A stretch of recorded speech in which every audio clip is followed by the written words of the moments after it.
क्योंकि रिकॉर्डिंग में आना चीजों का ज्यादा जरूरी है, क्योंकि इसके बाद तो फिर रिकॉर्डिंग ही होगी जो आप लोगों के काम आएगी।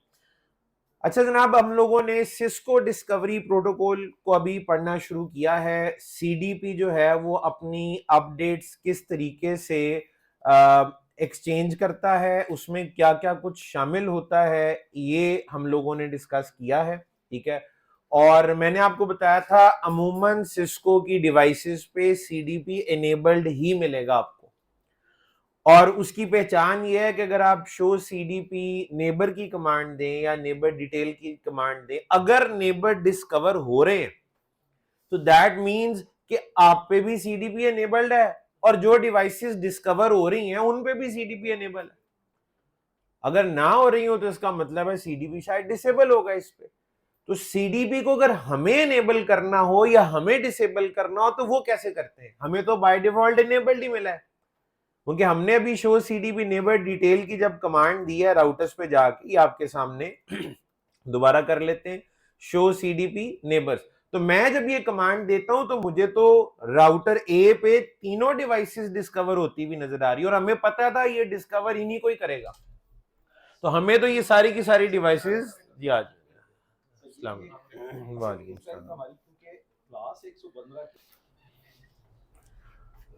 अच्छा, तो ये आप अगर शो सीडीपी नेबर की आउटपुट देखें तो इसमें हम 3 डिवाइसेस को डिस्कवर कर रहे हैं। तो इसका मतलब ये है कि इन सब के ऊपर सीडीपी बाय डिफॉल्ट हमें इनेबल मिला है।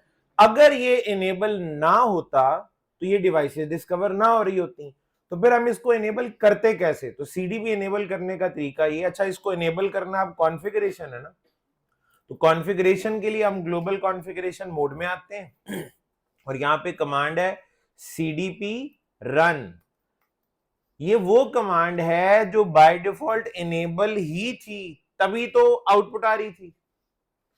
तो सीडीपी रन की कमांड से सीडीपी इनेबल हो जाता है। और अगर मैंने इसको डिसेबल करना है, अगर मैंने इसको डिसेबल करना है तो इसे डिसेबल करने का क्या तरीकाकार होगा आप बताएं?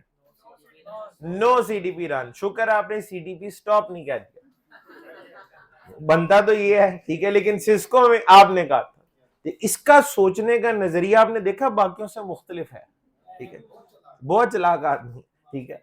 तो सीडीपी रन सिस्को आईओएस में किसी भी कॉन्फ़िगरेशन को स्पेसिफिक को अगर हमने खत्म करना है तो कमांड के शुरू में आप नो लिखेंगे, तो नो सीडीपी रन से सीडीपी डिसेबल हो जाएगा।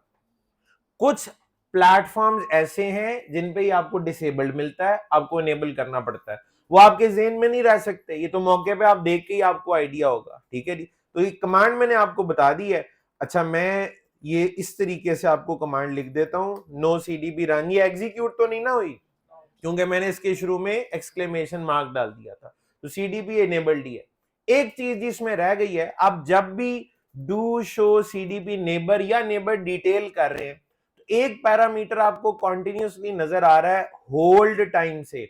यहां पे ना ये पूरा पूरा वर्ड नहीं लिखा हुआ, कुछ चीजें जो है वो शॉर्ट हुई नहीं है, तो होल्ड टाइम ये छोटा सा शॉर्टकट में लिखा हुआ है होल्ड टाइम। ये क्या चीज है? सीडीपी का अपडेट का इंटरवल क्या है? 60 सेकंड। हर 60 सेकंड के बाद सीडीपी अपडेट जाती भी है और इसको मिलती भी है, क्योंकि पीरियोडिक है। उसका फायदा हमें क्या होता है कि अगर 60 सेकंड में कोई भी चेंज आएगी तो आप अपने नेबर्स को बता देंगे, और आपके नेबर में कोई चेंज आएगी तो आपको पता लग जाएगी, ठीक है। ये इसका एडवांटेज है। होल टाइम की स्टोरी ये है, ये टाइमर है 180 सेकंड का, यानी कि 3 मिनट हो गए ना। सीडीपी होल्ड टाइम कितना है जी? 180 सेकंड्स या 3 मिनट। ये एग्जाम के क्वेश्चंस होते हैं, इंटरव्यूज के भी। CDP update interval is 60 seconds, CDP hold time is 180 seconds और 3 मिनट्स, 180 सेकंड या 3 मिनट। इससे होता क्या है, ठीक है, मिसाल के तौर पे मैं राउटर बी और ए के दरमियान, राउटर बी और ए के दरमियान ये लिंक नजर आ रहा है ना, अगर मैं ये डाउन कर दूं, राउटर ए और बी के दरमियान वाला लिंक जो है अगर मैं ये डाउन कर दूं, तो राउटर बी की सीडीपी अपडेट राउटर ए को जाना बंद हो जाएगी ना। 1 मिनट बाद राउटर ए वेट कर रहा होगा कि सीडीपी अपडेट आएगी, लेकिन नहीं आएगी। तो एक सीडीपी अपडेट अगर मिस हो जाए, राउटर ए को अगर नहीं मिली, तो क्या राउटर ए फौरी तौर पे इस नेबर को अपने टेबल से निकाल देगा? नहीं, ऐसा नहीं होता, ये इस एंट्री को होल्ड करके रखता है फॉर टोटल 3 मिनट्स। ठीक है, 3 मिनट्स तक होल्ड करेगा, वो मौका देगा, वो कहेगा शायद उसने भेजा हो, लिंक फ्लक्चुएट कर गया हो और मुझे मिला ना हो।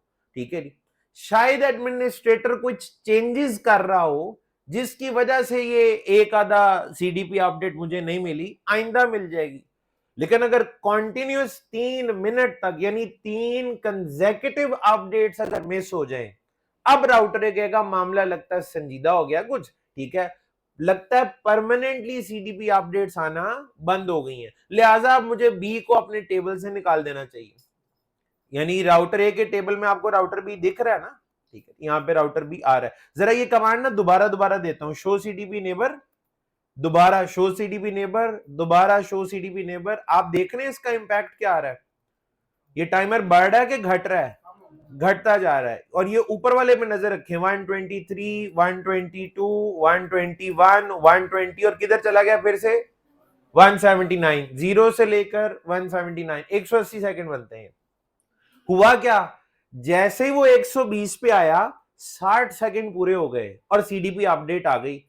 अगर सीडीपी अपडेट आ जाए तो ये दोबारा 180 पे चला जाता है, ना आए तो क्या होगा, ये गिरता जाएगा गिरता जाएगा गिरता जाएगा, कहां तक? 0 तक। जब तक ये 0 पे नहीं पहुंच जाता एंट्री टेबल से नहीं निकलेगी, तब तक ये इसको क्या करके रखेगा, होल्ड, कि शायद एडमिनिस्ट्रेटर कुछ चेंजेस कर रहा हो, इस वजह से अपडेट नहीं आई, शायद लिंक फ्लक्चुएट कर गया हो, इस वजह से अपडेट नहीं आई। लेकिन अगर 3 कंसेक्यूटिव अपडेट ना आए तब वो कहता है यार अब लगता है मामला संजीदा है, या तो सीडीपी बंद हो गया, या लिंक डाउन हो गया, या डिवाइस ऑफ हो गई, तो मुझे इसे अपने टेबल से निकाल देना चाहिए। अब ये एंट्री डेड हो चुकी है, लेकिन 3 मिनट तक वो होल्ड करता है। मैं 2 काम कर सकता हूं, यहां पे आपको बताता हूं क्या। मैं एक तो ये कर सकता हूं कि मैं ना ये कोई लिंक डाउन करके आपको दिखाऊं, लेकिन मेरे पास एक और ऑप्शन भी है। मैं स्विच पे जाता हूं, ये स्विच है, हम नहीं लगाया हुआ है। मैंने ये तो नहीं कहा स्विच कॉन्फ़िगरेबल नहीं होता, ये 24 पोर्ट्स वाला सीधा सीधा स्विच है। ठीक है जी, और मैंने ये कभी भी नहीं कहा कि सिस्को का स्विच कॉन्फ़िगरेबल नहीं होता। मैंने आपको ये कहा है कॉन्फ़िगरेबल है, लेकिन उसकी इनिशियल कॉन्फ़िगरेशन की जरूरत नहीं है, उसके बगैर भी वो काम करता है। लेकिन अगर आप करना चाहें कर तो सकते हैं। CLI यहाँ पे मौजूद है, यहाँ पे आते हैं। इसका नाम मैं राउटर रख दूं ना तो आपको थोड़ी देर के लिए तो पहचानना मुश्किल हो जाएगा कि राउटर है या स्विच है। आप इस वक्त स्विच पे, ये स्विच का यूजर मोड है, यहां पे आप उसी तरह इनेबल लिखेंगे और इनेबल मोड में आ जाएंगे। ग्लोबल कॉन्फ़िगरेशन मोड ऐसे जाते हैं ना जी। होस्ट नेम स्विच ए, मैंने इसका होस्ट नेम स्विच की बजाय क्या कर दिया, स्विच ए। ठीक है जी, नाम चेंज हो गया, बिल्कुल हो गया। ये स्विच सीडीपी अपडेट भेज रहा था ना नीचे राउटर ए को। ठीक है, और उस वक्त इसका होस्ट नेम क्या होता था, स्विच। अब क्या है, तो अब जब ये अगली सीडीपी अपडेट भेजेगा तो उसमें होस्ट नेम चेंज हो जाएगा ना। आप जरा राउटर ए पे वापस आए, मैं वापस आ गया, ये पुराना टेबल है ना, दोबारा से शो सीडीपी नेबर करते हैं पहले, और आप में को फर्क महसूस हो रहा है। अब यहाँ पे 4 एंट्रीज हैं, ये पुरानी एंट्री एक आपको नजर आ रही है स्विच के नाम से, और मुझे कैसे पता लग रहा है कि ये डेड हो चुकी है या डेड होने वाली है, ये 92 पे पहुंच गया। अगर स्विच के नाम से अपडेट आ रही होती तो ये 120 से वापस 179 पे चला जाता। अगर ये 120 से नीचे आ चुका है, इसका मतलब है कि अपडेट आना, स्विच के नाम से अपडेट आना बंद हो चुकी है, और वो हमें एग्जैक्ट वजह पता है, क्योंकि स्विच अब स्विच ए बन चुका है। आप दोबारा शो सीडीपी नेबर करें, कितनी देर रह गई है इस एंट्री को टेबल से निकलने में, 56 सेकंड्स। 56 सेकंड के बाद ये एंट्री टेबल से निकल जाएगी, और स्विच ए उसकी जगह मुकम्मल, वो जगह तो वो ले चुका है, लेकिन पुरानी एंट्री वो होल्ड करके रखता है फॉर 3 मिनट्स, और 3 मिनट्स अभी पूरे नहीं हुए। ठीक है जी, थोड़ा सा ही टाइम जो है वो अब बाकी रह गया। हमें पूरा यकीन है ये इसके टेबल से निकल जाएगा। तो होल टाइम की स्टोरी बेसिकली ये है। तो CDP update interval is 60, whole time is 180 second. बहुत सारे सवाल आपको इससे रिलेटेड आते हुए नजर आएंगे। तो सीडीपी को इनेबल कैसे करना है और डिसेबल कैसे करना है ये भी आप लोग सीख चुके हैं। सीडीपी की आउटपुट आप कैसे देखते हैं, और आईपी अगर देखना हो तो क्या करना पड़ता है, शो सीडीपी नेबर के आगे डिटेल आपको ऐड करना पड़ता है। डिटेल आप ऐड कर देंगे तो वो आपको आईपी भी दिखाएगा, आईओएस वर्जन भी दिखाएगा। ले जी आप देख सकते हैं 3 मिनट मुकम्मल होने के बाद उसने एंट्री को टेबल से निकाल दिया। ये था सीडीपी। इसकी लिमिटेशन क्या है, ये सिर्फ और सिर्फ सिस्को डिवाइसेस को डिस्कवर कर रहा है। तो इसका अल्टरनेट सोल्यूशन हमारे पास क्या है, LLDP, link layer discovery protocol, link layer discovery protocol, LLDP। LLDP Cisco की डिवाइसेस पे बाय डिफॉल्ट एनेबल्ड नहीं होता, आपको एनेबल करना पड़ता है, आपको एनेबल करना पड़ता है। बिल्कुल ठीक हो गया, ठीक है जी। और उसका फायदा क्या है, LLDP सिस्को को भी डिस्कवर कर लेता है और नॉन सिस्को को भी डिस्कवर कर लेता है। LLDP का सबसे बड़ा एडवांटेज, सबसे बड़ा फायदा, सिस्को नॉन ओपन स्टैंडर्ड है। LLDP एक ओपन स्टैंडर्ड प्रोटोकॉल है, हर वेंडर पे सपोर्टेड है, यहां तक के मेरे और आपके लैपटॉप पे भी चल रहा है, यहां तक के मेरे और आपके लैपटॉप पर भी चल रहा है, इनेबल्ड है।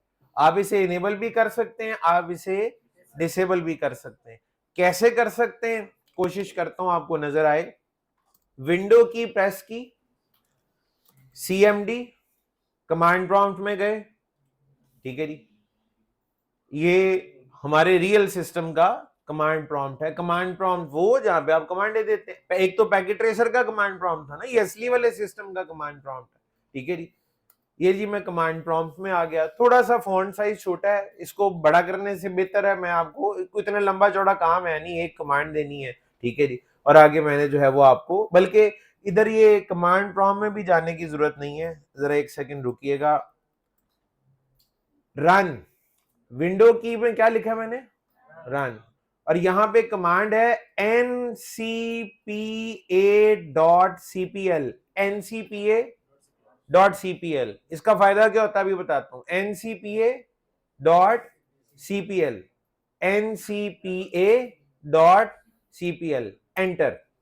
इसको एंटर किया, मैं डायरेक्ट उस जगह पे पहुंच गया हूं जहां मैं अपने लैपटॉप की नेटवर्क पोर्ट्स को कॉन्फ़िगर कर सकता हूं। मेरे इस लैपटॉप में 3 फिजिकल नेटवर्क पोर्ट्स हैं, एक इसमें ब्लूटूथ है, एक इसमें ये इथरनेट कार्ड है जिसमें मैं केबल लगा सकता हूं, जो केबल लगी हुई है इस वक्त जिससे मैं इंटरनेट यूज कर रहा हूं, और एक वाईफाई है।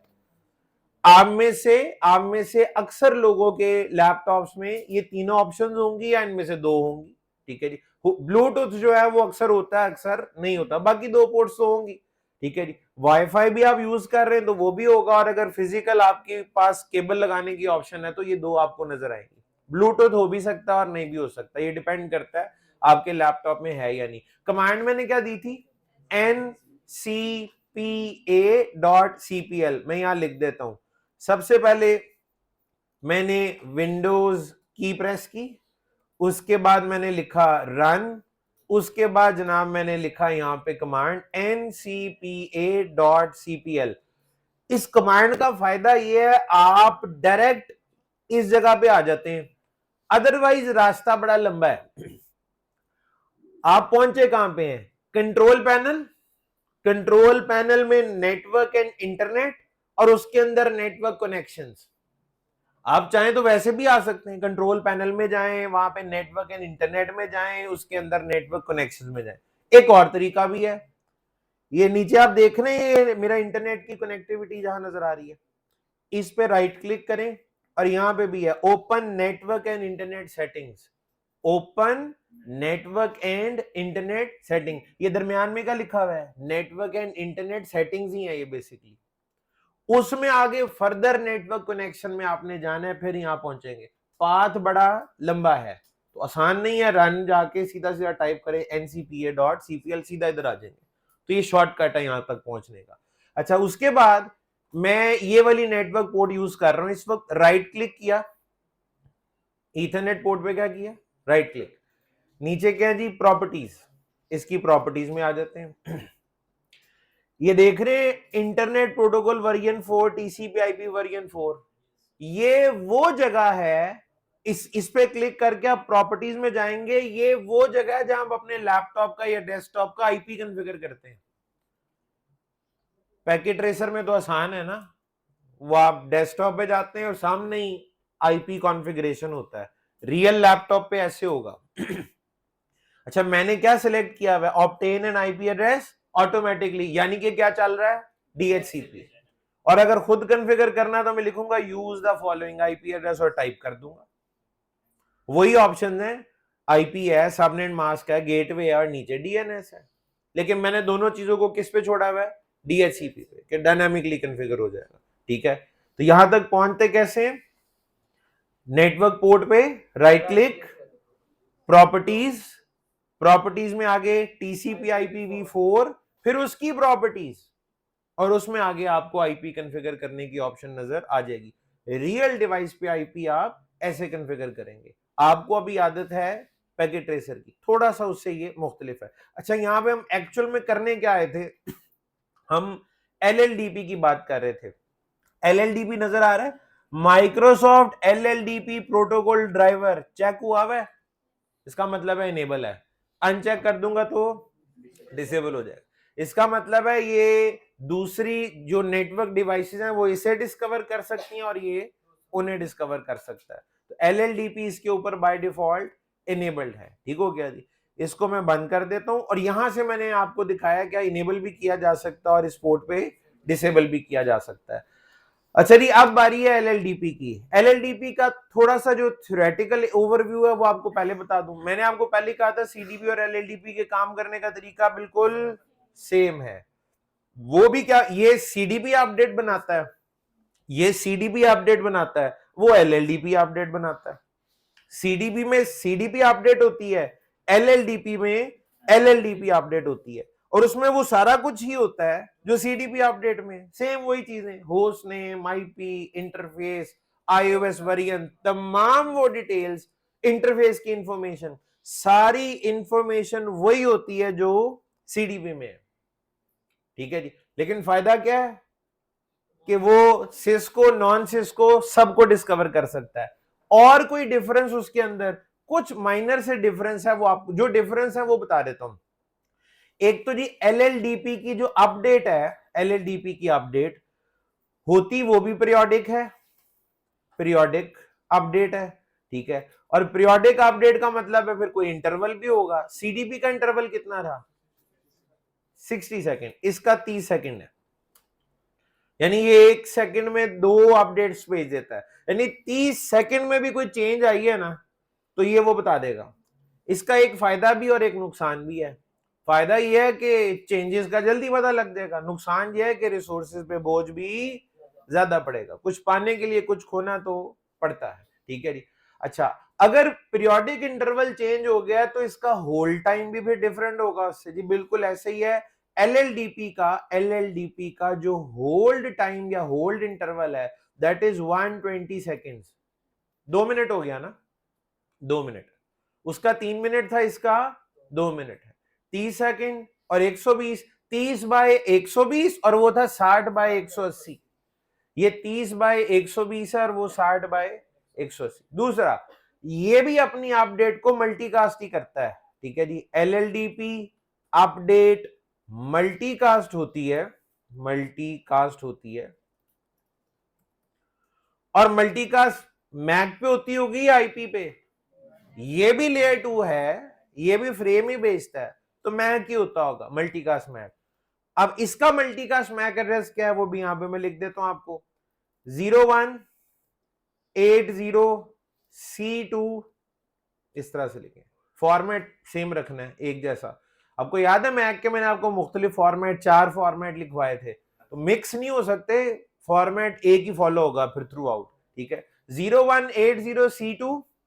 ठीक है, और ये याद रखिएगा IEEE का स्टैंडर्ड है, IEEE, institute of electrical and electronics engineering, IETF हो, IEEE हो, ISO हो, IANA हो, ICANN हो, इनके स्टैंडर्ड ओपन स्टैंडर्ड होते हैं, सबके लिए होते हैं।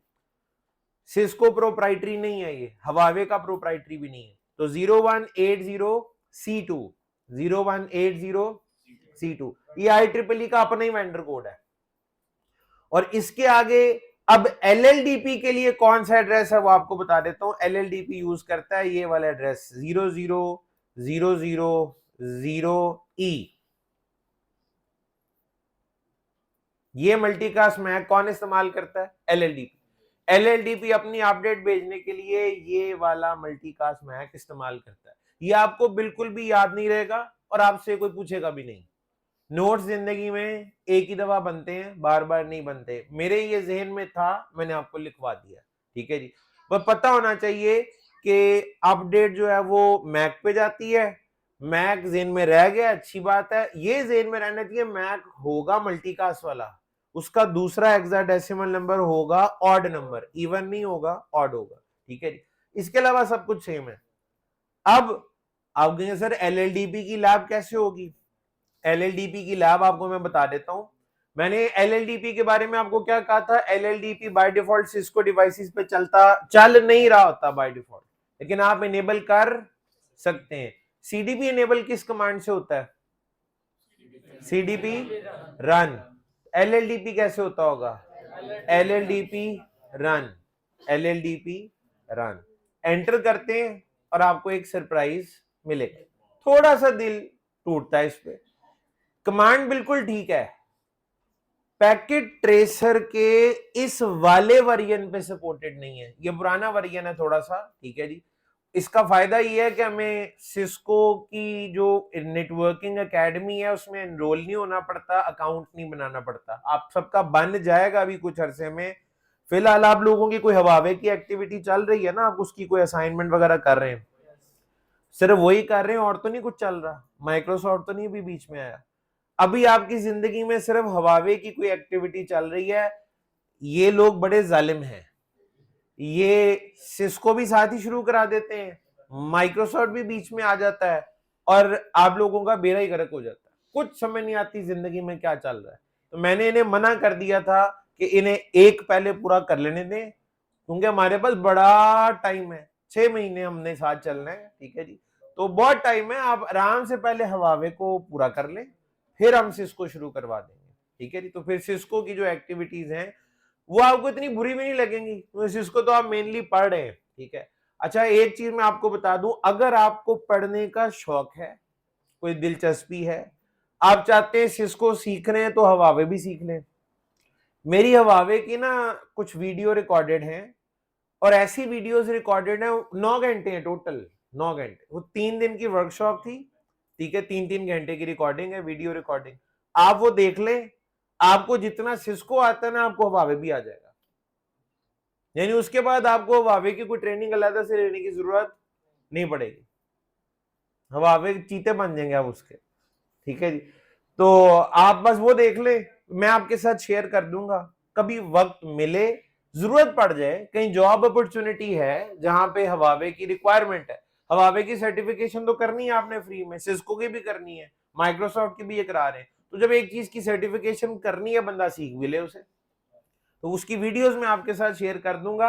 आपको भी प्रॉब्लम पता क्या आ रही होगी, आपको अगर एक्टिविटीज कर रहे हैं ना, आपको समझ कुछ नहीं आता होगा, ठीक है, तो वो अगर आप पढ़ लेंगे तो समझ में आना शुरू हो जाएगा हो क्या रहा है। कुछ कुछ चीजें पता लग जाती होंगी, कोई लेयर के मुतालिक कुछ आ गया, कोई राउटर का जिक्र हो गया, कोई मैक एड्रेस आ गया, कोई आईपी एड्रेसिंग आ गई, वो चीजें पता लग जाती होंगी, लेकिन उसके अलावा नहीं। खास तौर पे अगर कॉन्फ़िगरेशन रिलेटेड कोई चीज है, उसका तो बिल्कुल नहीं पता लगता होगा। वो है आपको, अगर आप वो मेरी वीडियोस देख लेते हैं, मैं उसका लिंक आज ही आप लोगों के साथ शेयर कर दूंगा आपके ग्रुप में, ठीक है जी, आपके व्हाट्सएप ग्रुप में लिंक शेयर कर दूंगा। वक्त मिले तो आप वो देख सकते हैं, ठीक है जी, जरूर देख लीजिएगा, आपको फायदा होगा। सिस्को के साथ साथ हवावे भी आ जाएगा। जिस तरह सिस्को के सिमुलेटर्स है ना, उसी तरह हवावे के भी हैं। हवावे के सिमुलेटर का नाम है ENSP। मैं जो फोल्डर आपके साथ शेयर करूंगा उसमें ENSP का भी सेटअप मौजूद है, उसमें मेरी वीडियोस भी हैं, उसमें कुछ डॉक्यूमेंट्स भी हैं, लैब मैनुअल्स भी हैं, जो आपको फायदा पहुंचा सकते हैं, ठीक है। आप पढ़ने वाले बने, मेरे पास आपको देने के लिए बहुत कुछ है। इतना डेटा है, आप 4-4 साल मुसलसल बैठ के पढ़ते नहीं, खत्म नहीं होगा।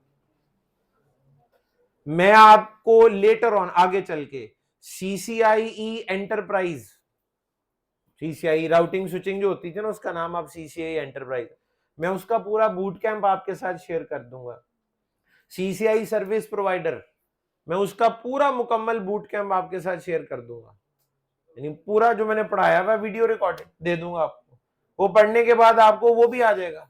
उसके बाद आगे अगर आपने एक्चुअल CCI लैब अटेम्प्ट करनी है तो आपकी मंजिल, आप मंजिल के काफी करीब पहुंच जाएंगे। मैं ये नहीं कह रहा वो पढ़ने के बाद आप जाके लैब एग्जाम दे सकते हैं, उसके लिए आपको और पढ़ना पड़ेगा, क्योंकि मेरे जो बूट कैंप्स हैं वो पुराने हैं थोड़े से, ठीक है जी। तो वो उसमें पुरानी लैब्स हुई हुई हैं, ठीक है, लेकिन आपके लिए वो काफी हैं, ठीक है। तो आप उनसे भी बहुत कुछ सीख सकते हैं, वो भी दे दूंगा मैं आपको, वो भी आप पढ़ लीजिएगा। बाकी तो आप पढ़ ही रहे हैं, ठीक है जी। तो मैं डेटा शेयर करने में मुझे कभी कोई मसला नहीं होता, जितनी मर्जी वीडियोस चाहिए आपको मिल जाएगी। मेरी इसी तरह क्लास की बनी हुई, जिस तरह मैं अभी भी रिकॉर्ड कर रहा हूँ, मैं शौक से रिकॉर्डिंग करता हूँ, ठीक है जी, और आगे मैं शेयर भी कर देता हूँ, मुझे शौक है इस चीज का, ठीक है जी। अब उससे फायदा उठाना आपका काम है, ठीक है जी। मैं चाहता हूँ जब मैं दुनिया में नहीं होऊंगा तो मेरे बाद वीडियोस तो लोगों के पास होंगे ना, देख के उनको फायदा होता रहेगा, ठीक है। जानना तो है सबने कभी ना कभी, ठीक है। तो लिहाजा आप अब रोना ना शुरू कर दीजिएगा, ठीक है। ये ना कहिएगा बस कर पगले रुलाएगा क्या, ठीक है जी। तो बहरहाल ये आप लोगों को के साथ इंशाल्लाह मैं सब कुछ शेयर कर दूंगा। आप अपना एक ये सेल्फ डिसिप्लिन है, अपनी रूटीन बना लें, रोज के जनाब 2 घंटे हमने पढ़ना है, ठीक है जी। बस 2 घंटे, 1.5 घंटा भी आप देंगे लेकिन डेली पढ़ें तो आप ये सारा कुछ कवर कर ही लेंगे। चले जनाब, LLDP रन की कमांड तो अब चली नहीं, अब क्या करें, कोई मसले वाली बात नहीं है। एक तो जो पैकेट ट्रेसर का लेटेस्ट वर्जन है उसमें ये कमांड चलती है, एक तो है वो इंस्टॉल कर लें। अब अचानक से उसको बीच में लाने की जरूरत नहीं है, क्योंकि आप GNS3 तो कर ही रहे हैं ना इंस्टॉल, तो ये GNS3 पे भी चलता है। तो LLDP को हम GNS3 पे ही चला लेंगे, LLDP को GNS3 पे चला के ही देख लेंगे। वैसे जनरल आइडिया आपको दे देता हूं, जब GNS3 चलाएंगे ना, मैं कमांड देके दिखा दूंगा आपको इसकी आउटपुट, ठीक है। अभी यकीन कर लें कि इस पे चल जाता है, ठीक है। LLDP रन की कमांड आपने देनी है, उसके बाद वेरीफाई कैसे करेंगे, वेरिफिकेशन की कमांड भी आप ही बता दें। शो, पहले CDP की क्या कमांड थी, शो CDP नेबर्स, तो इधर LLDP में क्या होगा, show LLDP neighbours, same command है, कोई फर्क नहीं है। और अगर डिटेल देखनी है तो इसी के आगे डिटेल ऐड हो जाएगी, जिसमें आपको iOS वर्जन और बाकी सारी शो LLDP नेबर से टेबल ही नजर आएगा, शो LLDP नेबर से टेबल नजर आएगा, और डिटेल लिखने से फिर iOS वर्जन, IP एड्रेसेस, बाकी सारी डिटेल आपको यहां पे नजर आती है। LLDP रन एक कमांड और उसके बाद वेरिफिकेशन, वेरीफाई करने में वही सब कुछ नजर आना है जो CDP में आ रहा था। भाई डिवाइस का होस्ट नेम तो नहीं बदल जाएगा ना, क्या नहीं हो रहा, आपने चला लिया LLDP, हाँ तो नहीं हुआ था, तो मैंने यही तो कहा नहीं चलेगा। आप कौन से प्लेटफॉर्म पे, यही वाला पैकेट ट्रेसर चल रहा है, तो इस पे मैंने यही तो कहा नहीं चलेगा। मेरा कौन सा चल गया था, हम एक पेज पे नहीं है, मेरी बात सुनो, वो ना बहुत तेज है, वो इतना आगे जा रहा होता है, तुम नहीं उसके साथ चल सकते, तुम मेरे साथ चलो। आप आगे निकल गए तो वापस आना ही पड़ेगा फिर, ठीक है। तो इसमें नहीं चलेगी, पैकेट ट्रेसर के नए वर्जन पे भी चलता है और GNS3 पे भी चलता है। हम चूंकि GNS3 पे शिफ्ट होने ही वाले हैं आहिस्ता आहिस्ता आगे जाके, ठीक है। तो आप GNS3 जिस दिन ऑन करेंगे, तारे सारे जोड़ेंगे, लैब बनेगी, उस दिन LLDP रन की कमांड देके जो खुशी हमें हासिल होगी वो हम उस दिन हासिल कर लेंगे, ठीक है। कमांड्स मैंने आपको बता दी हैं, स्टेप्स मैंने आपको बता दी हैं। इसकी मदद से क्या होगा, इसकी मदद से आप अपनी नेटवर्क डायग्राम मुकम्मल कर सकेंगे, ठीक है जी। CDP और LLDP की मदद से क्या होगा, हम अपनी नेटवर्क डायग्राम, वो याद है ना हम किस मिशन में निकले थे, जॉब हुई हुई थी हमारी, पहला दिन था, सर पकड़ के बैठे हुए थे, डायग्राम नहीं मिल रही थी, तो हमने डायग्राम बनानी थी। तो उसका तरीकाकार ये है, आपको CDP हेल्प करेगा, आपको LLDP हेल्प करेगा, और इस रास्ते में एक रुकावट मैंने कहा था वो आ सकती है, और वो क्या होगा, अगर डिवाइसेस पे यूजर नेम, पासवर्ड या पासवर्ड कॉन्फ़िगर्ड है तो आप एक्सेस ही नहीं कर सकेंगे ना, और जब एक्सेस ही नहीं कर पाएंगे तो फिर तो सीडीपी हो या एलएलडीपी हो वो आपकी कोई मदद नहीं कर सकता। इसका मतलब आप सबसे पहले तो हमें पासवर्ड का बंदोबस्त करना है।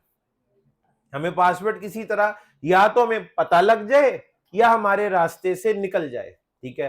तो अब जो टॉपिक मैं आप लोगों को कराने लगा हूं दैट इज पासवर्ड रिकवरी। अमाल का दारोमदार नियतों पर होता है। आपकी नियत अगर खराब है तो आप कहेंगे आप पासवर्ड ब्रेक करने लगे, ठीक है जी। और नियत अगर आपकी ठीक है तो आप कहेंगे हम पासवर्ड रिकवर करने लगे हैं। तरीका सेम ही है जी। कुछ कहना? हमजा है, हमजा नजर।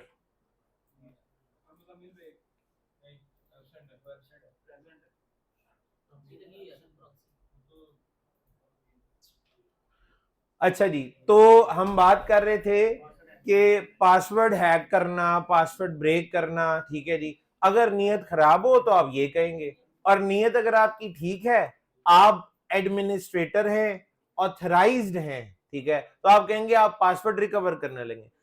प्रोसीजर सेम है, ठीक है जी।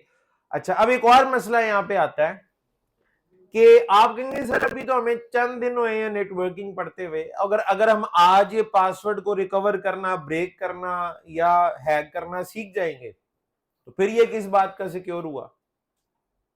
ये भी मसला है। बंदा खुश हो उल्टा को और गुस्सा चढ़ जाता है। यानी कल का बच्चा जो है वो पासवर्ड रिकवर कर सकता है, तो सिक्योरिटी ना ये मार्केट में तो हमारे से बड़े बड़े चीते बैठे हुए हैं, ठीक है। वो तो फिर आंखें बंद करके कर लेते होंगे ये वाला काम, ठीक है। तो इसमें फिर यानी ये तो सिक्योर ही नहीं है, ऐसा बिल्कुल नहीं है। इसमें याद रखिएगा ये जो पासवर्ड रिकवरी के स्टेप्स है ना जो आप अभी करेंगे, ये इसकी पहली शर्त है कि आपके पास डिवाइस की फिजिकल एक्सेस होनी चाहिए, या यूं कह लें लोकल एक्सेस होनी चाहिए। ये काम रिमोटली नहीं हो सकता, ठीक है। जिस बंदे के पास डिवाइस की फिजिकल या लोकल एक्सेस है, ये सारे स्टेप्स वो बंदा कर सकता है, रिमोटली आप ये काम नहीं कर सकते, ठीक है। और इंडस्ट्री में यानी आप मुख्तलिफ कंपनीज में जो उनकी नॉक होती है या जो डेटा सेंटर होता है या एनसीआर नेटवर्क कंट्रोल रूम होता है, वहां पे कोई भी बंदा मुंह उठा के जा नहीं सकता। बकायदा अक्सर जगहों पे बायोमेट्रिक्स होते हैं, ठीक है जी, कैमरास लगे होते हैं, सिर्फ ऑथराइज्ड बंदा ही उस कमरे में जा सकता है। और आगे जो कैबिनेट्स हैं वो भी लॉक्ड होती हैं, वो चाबी से खुलती हैं, ठीक है जी। अगर एक बंदा ये सारा कुछ क्रॉस करके वहां तक पहुंच गया है, मैं तो कहता हूं उसे पासवर्ड रिकवर करने की क्या जरूरत है, राउटर उठाए और घर ले जाए, आराम से तोड़ ले, ठीक है जी। तो सबसे पहली चीज फिजिकल सिक्योरिटी है। आपको अपने नेटवर्क की फिजिकल सिक्योरिटी का इंतजाम सबसे पहले करना है कि हर बंदा मुंह उठा के वहां तक ना पहुंच सके, ठीक है। अब जो वहां पहुंच गया है वो पासवर्ड रिकवर करने के जितने भी स्टेप्स हैं वो कर सकता है, ठीक है जी। अब वो स्टेप्स क्या है इनको समझ लेते हैं। आप अपने लैपटॉप को तो इस्तेमाल कर ही रहे हैं, कभी इसकी वो बायोस में जाना हुआ या बूट ऑर्डर? बूट ऑर्डर पता है आपको? बूट ऑर्डर क्या होता है ये? कि जब आप और बूट ऑर्डर से वास्ता आपका कब पड़ता है वैसे? विंडोज करनी हो तो आप बूट ऑर्डर में क्या कहते हैं कि सबसे पहले तुम ना ये मैंने यूएसबी लगाई है इससे बूट कराने की कोशिश करो। बाय डिफॉल्ट वो हार्ड ड्राइव पे जाता है, आप कहते हैं नहीं पहले यूएसबी बाद में देखी जाएगी बूट ऑर्डर। तो बूट ऑर्डर चेंज कैसे करते हैं? कहीं से जाके करना पड़ता है ना। बायोस, बायोस में पहुंचते कैसे हैं? बंद करते हैं ना इसको, बंद करते हैं फिर चलाते हैं फिर। और जब आप उस वक्त जब लैपटॉप को रीलोड करते हैं तो पूरी तवज्जो आपने रखी होती है कि मैंने फौरन क्या करना है, बूट जो आपका बूट सीक्वेंस है ना, बूट प्रोसेस, आपने उसे ब्रेक करना होता है बेसिकली। और वो ब्रेक करने के लिए मुख्तलिफ लैपटॉप्स के ऊपर मुख्तलिफ वेंडर्स के लैपटॉप पे अलग अलग कीज होती हैं। कहीं F2 होता है, कहीं एस्केप होता है, कहीं F10 होता है, कहीं F11 होता है, ठीक है जी। तो ये और अक्सर पहली दफा तो हम ये देखने में गुजार देते हैं कि दबाना क्या है, और वो विंडोज बूट हो जाती है, ठीक है जी।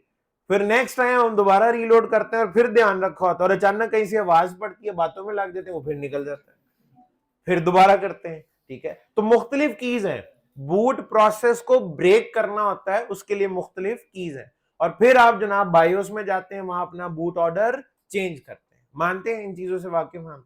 बिल्कुल ठीक हो गया, ठीक है जी। तो कुछ ऐसा ही काम आपको ना आज यहां पे करना पड़ेगा मैं आपको थीम बता देता हूं, आइडिया बता देता हूं, पासवर्ड को ब्रेक करने का या पासवर्ड को रिकवर करने का कॉन्सेप्ट क्या है। जरा एक बूट ऑर्डर सुने। सबसे पहले जब आप राउटर को ऑन करते हैं ना, जरा तवज्जो चाहिए, राउटर को जब आप ऑन करते हैं, पावर ऑन करते हैं, तो सबसे पहला काम होता है power on self test, post कहते हैं इसको, POST, power on self test. ये जो मेरा लैपटॉप है या आपका डेस्कटॉप है या लैपटॉप है, ये अपने हार्डवेयर कंपोनेंट्स को चेक करता है। कीबोर्ड डिटेक्ट हो गया है, नेटवर्क कार्ड डिटेक्ट हो गया है, डिस्प्ले ये वाला है, रैम डिटेक्ट हो गई, हार्ड ड्राइव, ये सारी चीजें। तो अपने सारे पेरिफेरल्स को वो चेक करता है, ये कनेक्टेड है मेरे साथ और ये चीजें काम ठीक ठीक कर रही हैं, और वो नजर भी आ रहा था स्क्रीन पे सारा कुछ। उसके बाद पोस्ट के बाद, पावर ऑन सेल्फ टेस्ट के बाद, हमारे राउटर्स वगैरह के केस में एनवी रैम के पास जाता है। राउटर किसके पास जाता है? एनवी रैम के पास जाता है, ठीक है जी। तो एनवी रैम पे जाके ना, वहां पे इसका बूट ऑर्डर लिखा होता है। एनवी रैम में क्या लिखा होता है? बूट ऑर्डर, कि तुमने अपने iOS को बूट किस तरीके से कराना है, ठीक है जी। वो बूट ऑर्डर पड़ता है एनवी रैम से। क्या, और एनवी रैम में एक फाइल होती है, उसका नाम क्या है? Startup config. राउटर ऑन हुआ, सबसे पहले क्या चला? पोस्ट। पोस्ट के बाद राउटर किसके पास चला गया? एनवी रैम के पास। एनवी रैम में जो फाइल है उसका नाम क्या है? Startup config. स्टार्टअप कॉन्फ़िग में बूट ऑर्डर लिखा होता है। आपने आज तक नहीं देखा, आज देखेंगे कि कहां लिखा होता है, किस जुबान में लिखा होता है, ठीक है जी। तो वहां पे जाके वो अपना बूट ऑर्डर पड़ेगा। बूट ऑर्डर एक हेक्साडेसिमल नंबर से लिखा जाता है। बूट ऑर्डर हेक्साडेसिमल नंबर से बताया गया होता है, ठीक है जी। अच्छा, बाय डिफॉल्ट जो बूट ऑर्डर है वो ये है कि सबसे पहले ये अपना iOS जाके ढूंढेगा फ्लैश में। सबसे पहले कहां देखेगा? फ्लैश। फ्लैश में अगर iOS मिल गया, जो कि मिल जाता है उसे, वो फ्लैश से अपना iOS उठा के कहां पे चला देता है? रैम पे। iOS होता फ्लैश में है, चलता रैम पे है, तो वो iOS को फ्लैश से उठा के रैम पे कॉपी कर देता है, चला देता है। चल गया iOS, ये बूट ऑर्डर चल रहा है। फ्लैश से iOS उठा के कहां डाल दिया? रैम पे। उसके बाद अगला काम क्या होता है? ये स्टार्टअप कॉन्फ़िग को रनिंग कॉन्फ़िग पे कॉपी करता है। स्टार्टअप कॉन्फ़िग को रनिंग कॉन्फ़िग पे कॉपी करता है, और उसके बाद डिस्प्ले आपके सामने आता है। जब डिस्प्ले आपके सामने आता है, तो जहां पुरानी सारी कॉन्फ़िगरेशन आपने जो सेव की हुई थी, वो आपको सामने नजर आ रही होती है, क्योंकि स्टार्टअप कॉन्फ़िग रनिंग कॉन्फ़िग पे कॉपी हो चुकी होती है। ना हो ना, यानी स्टार्टअप कॉन्फ़िग ना हो या कुछ कॉन्फ़िगर ना किया हो, तो पता है शुरुआत फिर कैसे होती है? वो कहता है मेरे साथ डायलॉग करना है, यस और नो, जैसे नया राउटर है बिल्कुल, ठीक है। लेकिन अगर कॉन्फ़िगरेशन सेव की हुई है, तो फिर क्या होगा? फिर आपसे यूजर नेम पूछेगा, पासवर्ड पूछेगा, होस्ट नेम दिखाएगा, ए है, बी है, सी है, जो भी है, तो सारी कॉन्फ़िगरेशन उसको याद होगी। राउटर का जब डिस्प्ले सामने आता है, तो सारी कॉन्फ़िगरेशन हमें दिख रही होती है कि पुराना सब कुछ सेव्ड है। दोबारा से इसको रिवाइज करते हैं। राउटर ऑन किया, सबसे पहले पावर ऑन सेल्फ टेस्ट। उसके बाद राउटर जाता है किसके पास? एनवी रैम के पास, जिसमें स्टार्टअप कॉन्फ़िग होती है। स्टार्टअप कॉन्फ़िग में क्या लिखा होता है? Boot order. किस जुबान में? हेक्साडेसिमल। वो उसको पढ़ के क्या करता है? फ्लैश के पास जाता है, फ्लैश से iOS उठाता है, रैम पे चला देता है। फिर वो देखता है कोई पुरानी कॉन्फ़िगरेशन सेव तो नहीं हुई हुई, और अगर सेव हुई हुई है तो स्टार्टअप कॉन्फ़िग में ही होगी। अगर सेव्ड है तो स्टार्टअप कॉन्फ़िग को रैम रनिंग कॉन्फ़िग पे यानी रैम पे कॉपी कर देता है, और डिस्प्ले हमारे सामने आ जाता है, और राउटर की सारी याददाश्त वापस आ चुकी होती है। सारे पासवर्ड भी उसे याद आ जाते हैं, आईपी भी याद आ जाते हैं, स्टैटिक डायनेमिक राउटिंग भी याद आ जाती है, सब कुछ उसे याद होता है, ठीक है जी। नॉर्मल डिस्प्ले ऐसा है, मतलब बूट ऑर्डर ये होता है जो नॉर्मली चलता है। हमारी पासवर्ड रिकवरी का राज इसी कहानी में छुपा हुआ है। पासवर्ड सारे किस मेमोरी में होते हैं? सेव होके किधर जाते हैं? रनिंग में के स्टार्टअप में? स्टार्टअप में। पासवर्ड वगैरह सारे स्टार्टअप कॉन्फ़िग में। ये जो बूट ऑर्डर है ना, इसमें आपने ना एक स्टेप स्किप करवाना है, किसी तरह से बाईपास करवाना है, और वो क्या है?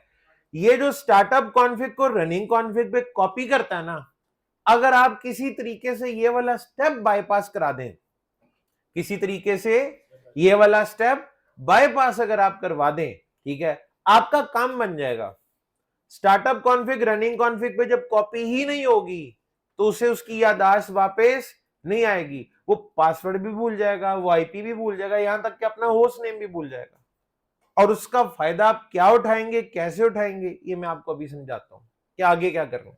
जुबानी जितनी मर्जी बातें कर लें, नहीं समझ आता जब तक हम चीज को करके नहीं देख लेते। क्या हम सिस्को पैकेट ट्रेसर में भी पासवर्ड रिकवर कर सकते हैं? बिल्कुल कर सकते हैं, ठीक है। राउटर ए पे कुछ ना कुछ कॉन्फ़िगरेशन हुई भी है ना जी, बिल्कुल हुई भी है। मैं एक काम करता हूं, यहां पे कोई पासवर्ड वगैरह भी लगा देते हैं, वो नहीं हमने कॉन्फ़िगर किए हुए। इनेबल सीक्रेट रख दूं सिस्को, ठीक है जी। और उसके बाद लाइन कंसोल 0, और इधर मैं कहता हूं जी, इधर भी पासवर्ड लगा लेते हैं, पासवर्ड सिस्को, और साथ में लॉगिन। ऐसे ही होता था ना, और साथ में इसको राइट राइट भी करा दिया, ठीक है जी। और मैं इसको यहां पे सेव भी कर लेता हूं, चले पासवर्ड ही लगाया और तो कुछ नहीं किया, ठीक है। बाकी सब कुछ तो वही है जो पहले से था, ठीक है। ये जी राउटर ए वो राउटर है जिसको आपने भी एक्सेस किया, एग्जिट करने से क्या हो गया, लॉग आउट। जॉब का पहला दिन है जी, आपने लाइन कंसोल से कनेक्शन लगाया और आगे सामने पासवर्ड है। अब आगे सामने आपको क्या नजर आ रहा है, पासवर्ड, ठीक है जी। और आपको पासवर्ड पता नहीं है, ठीक है जी। चले एक मिनट, एक काम करते हैं, मुझे तो पता ना फिलहाल, मैंने इसको एक्सेस कर लिया। क्यों किया, आपको कुछ दिखाने के लिए। मैंने आपको दावा कर दिया था कि जनाब इसका ना एक वो बूट ऑर्डर होता है जो इसकी रनिंग कॉन्फ़िग में होता है, हेक्साडेसिमल नंबर्स होते हैं। दिखाए तो है नहीं मैंने आपको, तो पहले जरा शक्ल तो देख लें उसकी एक दफा। एक कमांड है शो वरियन। क्या कमांड है जी, शो वरियन। शो वरियन की कमांड आपको उस डिवाइस की हार्डवेयर डिटेल्स बताती है और ऑपरेटिंग सिस्टम की डिटेल्स बताती अपनी। यानी राउटर ए के ऊपर रैम कितनी है, एनवी रैम कितनी है, प्रोसेसर कौन सा है, बोर्ड कौन सा है, उसका मॉडल कौन सा है, फ्लैश कितनी है, उसका साइज कितना है, आईओएस का वर्जन कौन सा चल रहा है, कितनी देर हो गई है इस डिवाइस को ऑन हुए हुए, डिवाइस अप टाइम जिसको कहते हैं, सारी डिटेल नजर आएगी। शो वेरिएंट से क्या नजर आता है, हार्डवेयर डिटेल्स, हमसाए की नहीं अपनी। सीडीपी से तो नेबर की इंफॉर्मेशन मिलती है ना, शो वेरिएंट से अपनी डिटेल पता लगती है। तो शो वेरिएंट की कमांड एंटर करते हैं, काफी सारी डिटेल्स इसमें नजर आ रही हैं, ठीक है जी। लाइसेंस से रिलेटेड इंफॉर्मेशन नजर आ रही है, इसका जो आईओएस वर्जन है वो दिख रहा है, रैम नजर आएगी, प्रोसेसर का बोर्ड कौन सा है वो नजर आएगा, ये प्रोसेसर बोर्ड आईडी है, सब नकली है। क्यों, पैकेट ट्रेसर है ना, सिमुलेटर है, ठीक है जी। तो ये बोर्ड आईडी इसकी ये है। उसके अलावा इसके ऊपर 2 फास्ट ईथरनेट पोर्ट्स हैं, 2 इसके ऊपर आपने लो स्पीड सीरियल कार्ड लगाए हुए। लो स्पीड का मतलब एक हाई स्पीड भी होता है, याद है, एच विक और विक, याद है, हाई स्पीड वैन इंटरफेस कार्ड, और ये वाला लो स्पीड होता है, ठीक है जी। एनवी रैम इसमें कितनी है, सिर्फ और सिर्फ 239 किलोबाइट, इतनी सी इसके अंदर एनवी रैम है। फ्लैश कितनी है इसमें, 62.7 MB बन जाएगा, किलो है ना, तो 3 जीरो ही आगे वाले छोड़ दें तो ये 62.7 MB बन जाएगा, ठीक है। इतनी इसमें फ्लैश है। और सबसे एंड पे आखिरी लाइन ये क्या लिखा हुआ है, कॉन्फ़िगरेशन रजिस्टर। ये वो हेक्साडेसिमल नंबर है जो बूट ऑर्डर डिफाइन करता है। ये वो हेक्साडेसिमल नंबर है जो क्या डिफाइन करता है, बूट ऑर्डर, ठीक है। 0x, अच्छा ये जो 0x वाले नंबर होते हैं ये हेक्साडेसिमल नंबर की पहचान है। 0x वाले नंबर हेक्साडेसिमल की पहचान है। नंबर यहां पे है 2102।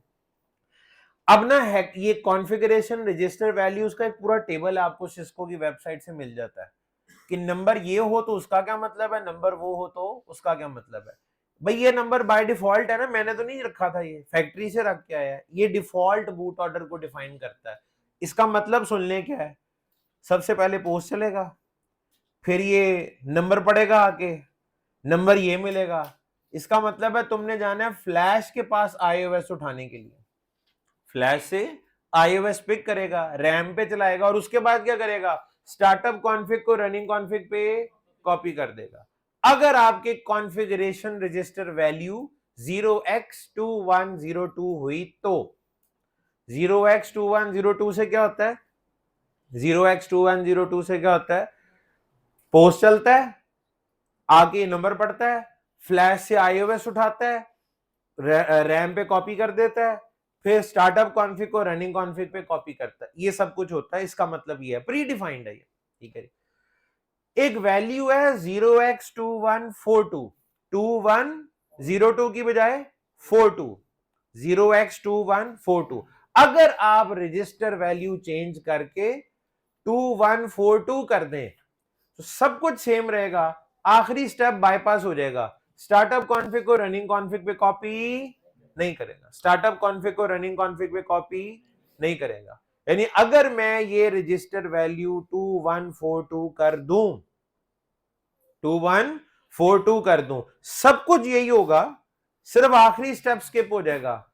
स्टार्टअप कॉन्फ़िग रनिंग कॉन्फ़िग पे कॉपी नहीं होगी, जो कि हमारा मसला हल कर देगी। अच्छा, अब ये रजिस्टर वैल्यू चेंज कैसे होती है जरा देखिएगा। ये कौन सा मोड है? Global configuration. यहां पे कमांड है config dash register 0x2142, 0x2142। अगर मैंने इसको एंटर कर दिया तो इसकी रजिस्टर वैल्यू चेंज हो जाएगी, इसकी रजिस्टर वैल्यू चेंज हो जाएगी। यहां से ये चेंज हो जाती है, एंटर करने से रजिस्टर वैल्यू चेंज हो जाती है, और आपके मसले का हल भी यही है। लेकिन आप तो यहां थोड़ी फंसे हुए हैं। आप कहां फंसे हुए हैं? आप तो इधर हैं इस वक्त। आप उसके ग्लोबल मोड पे पहुंचेंगे तो जाके आप चेंज करेंगे ना, वहां तक तो आप है नहीं, आप तो यहीं पे हैं। और मसले का हल क्या है? रजिस्टर वैल्यू को क्या करना है? 0x2142, फ्रॉम 0x2102 से 0x2142 करना आपने। इसका अब सोल्यूशन क्या जी? सोल्यूशन देख लें। सबसे पहले तो इस राउटर को हम करेंगे, ये मैंने फिजिकल पे क्लिक किया, कहां पे थे? CLI में। CLI से कहां गए? फिजिकल पे। और ये याद रहे, मैंने कॉन्फ़िगरेशन करके पासवर्ड वगैरह लगा के सेव किया है। आप भी जब ये लैब करें तो ध्यान रखिएगा इस चीज का कि जो चेंजेस करनी है पासवर्ड शासवर्ड करके सेव, पैकेट ट्रेसर में भी सेव। ये पावर का बटन है ना, आपको पता ही चलता भी है। ये मैंने इसको पावर ऑफ कर दिया और अब मैं इसको करूंगा power on. Boot order change करने के दो तरीके हैं, यानी कॉन्फ़िगरेशन रजिस्टर वैल्यू को चेंज करने के दो तरीके हैं। एक तरीका है ग्लोबल कॉन्फ़िगरेशन मोड से, उसकी तो एक्सेस है नहीं आपके पास। दूसरा तरीका वही है जो आपके लैपटॉप में होता है, बायोस में जाके। बायोस कौन सी मेमोरी में होती है? रोम, याद है? रोम, रीड ओनली मेमोरी, रोम में होती है, ठीक है। इसको ऑन करते ही मैंने इसका बूट प्रोसेस ब्रेक करना है। क्या करना है? जिस तरह हर वेंडर में कोई ना कोई स्पेशल की होती है, कहीं एस्केप, कहीं F2, F10 वगैरह वगैरह, तो यहां पे वो जो स्पेशल की है ना, वो है कंट्रोल ब्रेक। जरा अब ये जरा हौसले और तसल्ली से पहले सुन लें। साथ ही भाई ने अपनी ब्रेक की ढूंढनी शुरू कर दी, बात पहले पूरी सुन लो। कंट्रोल ब्रेक, ब्रेक और पॉज की अमूमन इकट्ठी होती हैं, लेकिन उस कीबोर्ड के ऊपर होती हैं जिसकी कीज फुल हैं, बड़े वाला कीबोर्ड जिसमें मुकम्मल कीज होती हैं। आपको पता है एक स्टैंडर्ड फुल साइज कीबोर्ड में टोटल कीज कितनी होती हैं? जी कितनी होती हैं? 104? पक्की बात है? देखिए अहम सवाल है ना, इसका जवाब हमारे पास होना चाहिए, कोई पूछ ही ले कभी। ठीक है जी, मुझे याद नहीं है भाई, देख के बता दो। जो 104 होती हैं, ठीक है जी, मुझे याद पड़ता है शायद 104 ही थी। तो जो फुल साइज आपका कीबोर्ड है उसके अंदर ब्रेक और पॉज की भी मौजूद होती है। लेकिन हमारे लैपटॉप्स में, क्योंकि वो विंडोज के साइज के लिहाज से, क्योंकि 13 इंच वाले भी होते हैं, 14 इंच वाले भी होते हैं, 15.6 भी है, 17.3 भी है, तो यहां पे कीबोर्ड मुकम्मल नहीं होता। आपको लैपटॉप में अमूमन ब्रेक या पॉज की नहीं मिलेगी, ठीक है जी। तो जहां मिलेगी, जिनके लैपटॉप में है, कुछ में कंट्रोल ब्रेक चलेगा, कंट्रोल ब्रेक। अगर ब्रेक की किया तो आप क्या हिट करेंगे? Control break. कुछ के केस में ब्रेक की की फंक्शन की के साथ चलती है, तो लिहाजा कंट्रोल, फंक्शन और ब्रेक में सारी जो इसमें कॉम्बिनेशन है ना वो लिख रहा हूं।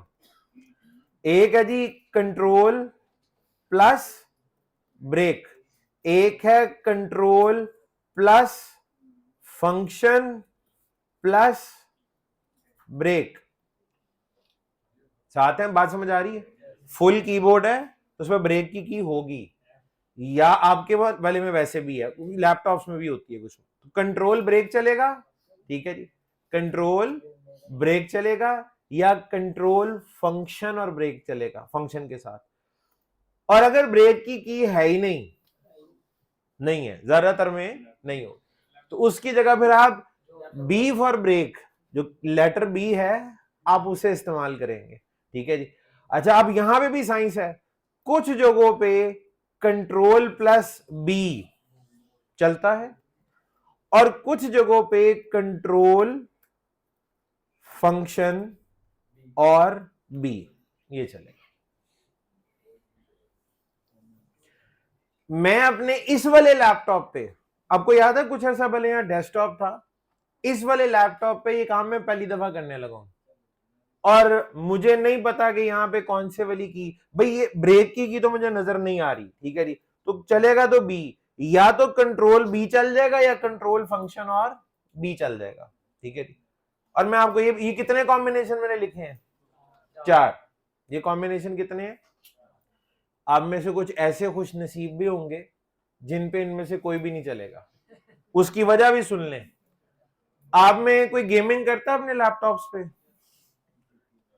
भाई ये फखर की बात होती है, एक तो आपको समझ ही नहीं आती है, ठीक है जी। आपने मेरे गेमिंग चैनल देखे हुए?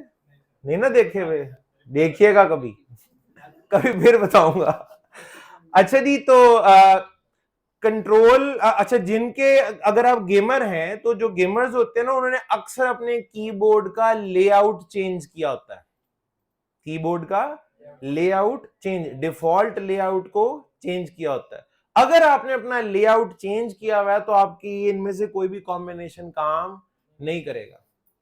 तो इन दैट केस आपको अपना पहले कीबोर्ड का लेआउट दोबारा से डिफॉल्ट पे लाना पड़ेगा, फिर उसके बाद ये कीज काम करेंगी, ठीक है जी। तो अगर किसी का नहीं चलता तो वो समझ जाए कि उसका कीबोर्ड डिफॉल्ट लेआउट पे नहीं है। ये लेआउट जब आप विंडोज इंस्टॉल कर रहे होते हैं ना उस वक्त भी आपसे पूछता है, तो बेदहानी में भी आप अगर चेंज कर चुके हुए हैं तब भी आपको प्रॉब्लम फेस करनी पड़ सकती है। वो बड़ा आसान तरीका है, आप YouTube पे वीडियो देख लीजिएगा लेआउट कैसे चेंज करते हैं कीबोर्ड का, आपको पता लग जाएगा, ठीक है। तो चलेंगे, मैं आपके सामने इसको ऑन करता हूं, राउटर को पावर ऑफ किया हुआ है, और जल्दी से पहले कंट्रोल बी ट्राई करूंगा, ना चला तो कंट्रोल फंक्शन और बी। पावर ऑन करते ही साथ ही CLI को एक्सेस किया, कंट्रोल बी किया, नहीं चला, कंट्रोल फंक्शन बी किया, चल गया, शुक्र है चल गया, क्योंकि मुझे नहीं पता था इसका लेआउट, कहीं वैसे मैंने चेंज किया नहीं है तो चेंज नहीं होना चाहिए था। विंडोज मैंने इंस्टॉल की थी अभी और पूरे होशो हवास में की थी, ठीक है जी।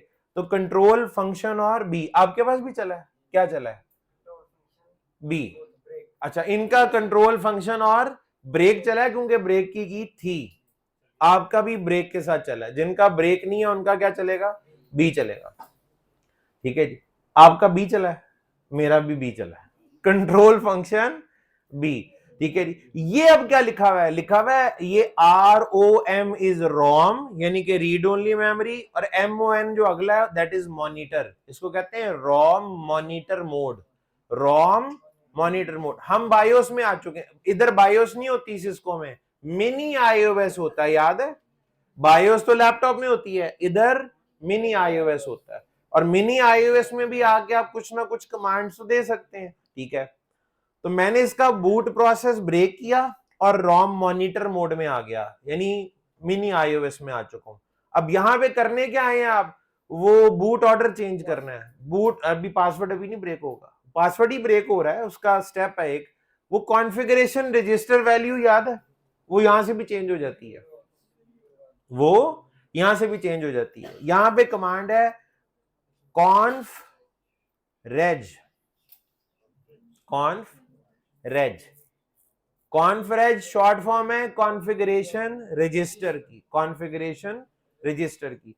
0x2142 enter. ये कमांड डायरेक्ट स्टार्टअप कॉन्फ़िग से जाके रजिस्टर वैल्यू को चेंज कर देगी। इसको कोई सेव सूव नहीं कराना पड़ता, इसका डायरेक्ट इंपैक्ट कहां पे आता है? स्टार्टअप कॉन्फ़िग में। आपकी रजिस्टर वैल्यू चेंज हो चुकी और हमें ग्लोबल मोड में जाना भी नहीं पड़ा। अच्छा, इसके बाद अब क्या करना है? वैल्यू चेंज हो गई। अब अगर ये राउटर रीलोड होगा या रीबूट होगा तो क्या होगा? फ्लैश से आईओएस तो ये चला देगा रैम पे, लेकिन स्टार्टअप कॉन्फ़िग को रनिंग कॉन्फ़िग पे कॉपी नहीं करेगा। स्टार्टअप कॉन्फ़िग को रनिंग कॉन्फ़िग पे कॉपी नहीं करेगा। अच्छा, अब रीलोड कैसे करें? यहां पे कमांड है reset. Reset is for restart, ठीक है जी, या रीलोड, ठीक है। एंटर करते हैं, मैंने रीसेट की कमांड एंटर की। कमांडें दो ही हैं, कॉन्फ रेज और उसके बाद रीसेट। अब जब ये रीलोड होगा वही अपने सारे पोस्ट वोस्ट चलाएगा, वो देखें उसने सारा कुछ ढूंढा, आईओएस का वर्जन कौन सा है, उसके अलावा रैम कितनी है, एनवी रैम कितनी है, 2 कार्ड लगे हुए हैं, ये सब नतीजा किसका? पावर ऑन सेल्फ टेस्ट का। उसके बाद वो जनाब ने अपना आईओएस लोड किया। फिर जब उसने कोशिश की स्टार्टअप कॉन्फ़िग को रनिंग कॉन्फ़िग करने पे कॉपी करने की, वो आपने मना किया हुआ था, वो नहीं हुई। जब नहीं हुई तो उसको ऐसा फील हो रहा है जैसे अभी अभी मुझे फैक्ट्री से लेके आए हैं, कह रहा है मेरे साथ डायलॉग करना है। इसका जवाब हम क्या देते हैं? नो। कोई पासवर्ड रास्ते में आया, इसको इसका नाम भी याद नहीं है, तो पासवर्ड कहां से याद होंगे? अच्छा, मैं इनेबल मोड में चला गया, कुछ पूछा इसने मुझसे? नहीं। शो रनिंग कॉन्फ़िग करें, वो खाली है ना? खाली है, ये डिफॉल्ट ऑप्शन है सारी, कोई कॉन्फ़िगरेशन रनिंग कॉन्फ़िग में कुछ भी नहीं है। लेकिन इसकी स्टार्टअप कॉन्फ़िग तो खाली नहीं है ना। स्टार्टअप कॉन्फ़िग में तो सारा कुछ होगा, उसको तो हमने छेड़ा भी नहीं है। क्या मैं यहां पे स्टार्टअप कॉन्फ़िग की कमांड दे सकता हूं? और क्या मुझे उसके पैरामीटर सारे दिखेंगे? बिल्कुल दिखेंगे। उसका होस्ट नेम ए है, इनेबल पासवर्ड दिख तो रहा है लेकिन समझ, क्योंकि सीक्रेट वाला है। कोई बात नहीं, हमें कोई टेंशन नहीं है। नीचे बाकी की सारी कॉन्फ़िगरेशन भी देख लें, इंटरफेसेस पे आईपी नजर आ रहे हैं, क्लॉक रेट भी नजर आ रहा है, सब कुछ दिख रहा है, सिवाय कौन से पासवर्ड के? जो सीक्रेट वाले। अच्छा, लाइन कंसोल का पासवर्ड तो वैसे ही नजर आ गया क्योंकि वो सीक्रेट नहीं था, तो लाइन कंसोल का पासवर्ड वैसे ही पता लग गया। एनेबल सीक्रेट की समझ नहीं आ रही। आप इस वक्त किस मोड में हैं? इनेबल और प्रिविलेज मोड। इस मोड में जो पहुंच जाए उसे किसी चीज का क्या डर है? आप इससे आगे जा सकते हैं। आप यहां से बैठ के सारी की सारी कॉन्फ़िगरेशन भी खत्म कर सकते हैं और चाहे तो स्पेसिफिक को भी खत्म कर सकते हैं। मानते हैं? आपको इस वक्त क्या चीज तंग कर रही है? Enable secret. जरा देखें, कमांड देता हूं नो इनेबल सीक्रेट, ऐसा ही है ना? एंटर किया, ठीक है जी। उसके बाद मैं चाहता हूं ये चेंज परमानेंट हो जाए। आप क्या करेंगे? Do right. बस इधर आपने डू राइट करना है, उधर आपकी नौकरी फारिग। पहला दिन, आखिरी दिन। क्योंकि चीजें जब तक चल रही हो ना, बाकी तो आपकी ऑर्गेनाइजेशन में नॉन टेक्निकल लोग, अस्पताल है तो डॉक्टर को क्या पता, कैशियर या रिसेप्शन वाले को क्या पता? उसको तो इतना पता है मेरा नेट चलना चाहिए या जो आपकी एप्लीकेशन है वो चलनी चाहिए। वो बंद हो गई ना तो उन्होंने कहना सारा कुछ बेड़ा गर्क हो गया, और किया इसी नहीं है। आप कहेंगे सर आखिर राइट ही कर रहा हूं मैं, क्या हो जाएगा इससे? अब जरा सुने, इसकी रनिंग कॉन्फ़िग तो पहले ही खाली थी ना। ये जब आपने कमांड दिया इसका इंपैक्ट रनिंग कॉन्फ़िग पे ही हुआ होगा ना। रन टाइम पे जो हम कमांडें देते हैं वो रनिंग कॉन्फ़िग में जाती है ना, तो ये तो इसने रनिंग कॉन्फ़िग से खत्म किया है। रनिंग कॉन्फ़िग में तो ये कमांड पहले भी नहीं थी। मानते? जब आप डू राइट करेंगे तो क्या होगा? जब आप राइट करते हैं ना तो ये ओवर राइट होता है। ओवर राइट का मतलब होता है पुरानी स्टार्टअप कॉन्फ़िग निकाल दो और रैम की ताजा ताजा कॉपी जो है उसके अंदर डाल दो। तो रैम की जो करंट कॉपी है वो तो खाली है, रनिंग कॉन्फ़िग तो ऑलरेडी खाली है, वो भरी हुई स्टार्टअप कॉन्फ़िग को भी खाली कर देगी। यही होगा ना? स्टार्टअप कॉन्फ़िग में तो सब कुछ है, अभी रनिंग कॉन्फ़िग पहले ही खाली थी। खाली को आप भरी हुई स्टार्टअप कॉन्फ़िग पे कॉपी कर देंगे तो वो स्टार्टअप कॉन्फ़िग को भी खाली कर देगी। और सारी कॉन्फ़िगरेशन चली जाएगी। ठीक है, हाँ बहुत ही कुछ जिंदगी के बड़े बड़े सबक मिल जाएंगे आपको। ठीक है जी, तो इसका सोल्यूशन क्या है, इसको करना कैसे है? वो काम जो आपने बाईपास कराया था ना, वो खुद करें। अब आपने कौन सा स्टेप बाईपास किया था? स्टार्टअप कॉन्फ़िग रनिंग कॉन्फ़िग पे कॉपी ना हो, ये किया था ना। ये स्टेप आपको अब खुद करना है। कुछ भी करने से पहले सबसे पहला काम आप ये करेंगे, copy startup config running config. आज से पहले आपने जब ये कमांड दी थी तो उलट थी, आप copy running config startup config करते हैं। ये क्या करने लगे आप, copy startup config running config. यही वो स्टेप बने जो बाईपास कराया था आपने। अब देखें, इसको एंटर करते इसकी याददाश्त वापस आ जाएगी, उसका होस्ट नेम भी याद आ गया, इसे सारे पासवर्ड भी याद आ चुके हैं। लेकिन अब बहुत देर हो चुकी है, आप इनेबल मोड को पार कर चुके हैं। ठीक है, अच्छा अब रनिंग कॉन्फ़िग में भी वही सारा कुछ है जो स्टार्टअप कॉन्फ़िग में है। अब आप जब करेंगे, राइट अभी नहीं करना, अब मैं कर रहा हूं नो इनेबल सीक्रेट। अब क्या हुआ है, रनिंग कॉन्फ़िग जो मुकम्मल थी उसमें से सिर्फ एक कमांड खत्म हुई है, बाकी सारा कुछ तो है ना, मानते? बाकी सारा कुछ है सिवाय इनेबल सीक्रेट के, बाकी सब कुछ है। अब अगर मैं राइट करूंगा तो क्या होगा, अब सिर्फ और सिर्फ जो है ना, अब नौकरी नहीं जाएगी। अब सिर्फ और सिर्फ जो है वो सीक्रेट वाला पासवर्ड खत्म होगा, बाकी सारी कॉन्फ़िगरेशन सेव हो जाएगी। तो ये एक छोटी सी एहतियात है इसके अंदर। सबसे इंपॉर्टेंट स्टेप यही है कि जो बाईपास किया था वो खुद करें। अच्छा अब मैं ना इसको सेव कर लेता हूं, कोई मसला नहीं है, ये ले डू राइट। अब ठीक है, अब सेफ है। ठीक है, अब जब जब ये राउटर रीलोड होगा, जरा एक कमांड दें, डू शो वेरिएंट, याद है ना? ये एंड पे क्या लिखा हुआ है, ये हमने किया था। ये राउटर जब जब रीलोड होगा ये बाईपास करता रहेगा। अब तो हम नहीं ना चाहते ये बाईपास करे, हम चाहते हैं ये क्या हो जाए, नॉर्मल हो जाए। इसका डिफॉल्ट वाला रजिस्टर वैल्यू क्या थी, 0x2102, 0x2102। अब वो कहां से चेंज होगी, क्या दोबारा उधर जाना पड़ेगा? याद है ग्लोबल मोड में भी तो चेंज हो जाती है। यहां पे ये फायदा जी ग्लोबल मोड में इस कमांड का, कॉन्फिग डैश रजिस्टर। आपको पहले ये दिखाई थी मैंने, 0x2102, 0x2102। और आप दोबारा अब राइट कर सकते हैं, अब सेफ है क्योंकि रनिंग कॉन्फिग में सब कुछ, रनिंग कॉन्फिग में सब कुछ कॉपी हो गया हुआ है। ठीक है जी, तो मैंने दो चेंजेस कर लिए हैं। एक तो सीक्रेट पासवर्ड रास्ते से हटा दिया, और नया पासवर्ड रखना है तो रख लें, अगर चाहते हैं तो, नहीं रखना तो रहने दें। ठीक है, और उसके बाद मैंने कॉन्फ़िगरेशन रजिस्टर वैल्यू को भी क्या कर दिया है, चेंज, ताकि अब जब दोबारा रीलोड हो तो ये स्टार्टअप कॉन्फ़िग को रनिंग कॉन्फ़िग पे कॉपी करे। ये मैंने आपको पहले बताया था कि बाय डिफॉल्ट ये होता है, और मैंने शुरू में चेक भी कराया था, वेरीफाई भी किया था, इट इज फिक्स्ड। ये कोई अपनी मर्जी नहीं होती, 0x2102 इज डिफॉल्ट। ठीक है जी, तो ये आपको पता होना चाहिए, ये सिस्को का फिक्स्ड है, 0x2102 फिक्स्ड है, प्री डिफाइंड है। ठीक है जी, ये वैल्यूज बदलती नहीं रहती, ये जो दो वैल्यूज है इनका बिहेवियर फिक्स है, 0x2102 ही डिफॉल्ट होता है, और बाय डिफॉल्ट वही चल रहा होता है, और आपको इसको डिफॉल्ट वाले पे ही वापस लेके जाना है। आपको इसे डिफॉल्ट वाले पे ही वापस लेके जाना है। दो वैल्यूज हैं जिनसे आपने प्ले करना है, 2102 डिफॉल्ट है, 2142 करेंगे आप पासवर्ड को रिकवर करने के लिए। ठीक है जी, और उसके बाद दोबारा सारी चीजें जो जो छेड़ा हुआ था वो चेंज भी कर देना, जो पैरामीटर्स आपने चेंज किए थे उन्हें चेंज भी कर देना। अब आप इसको रीलोड करने में कोई प्रॉब्लम नहीं होगी।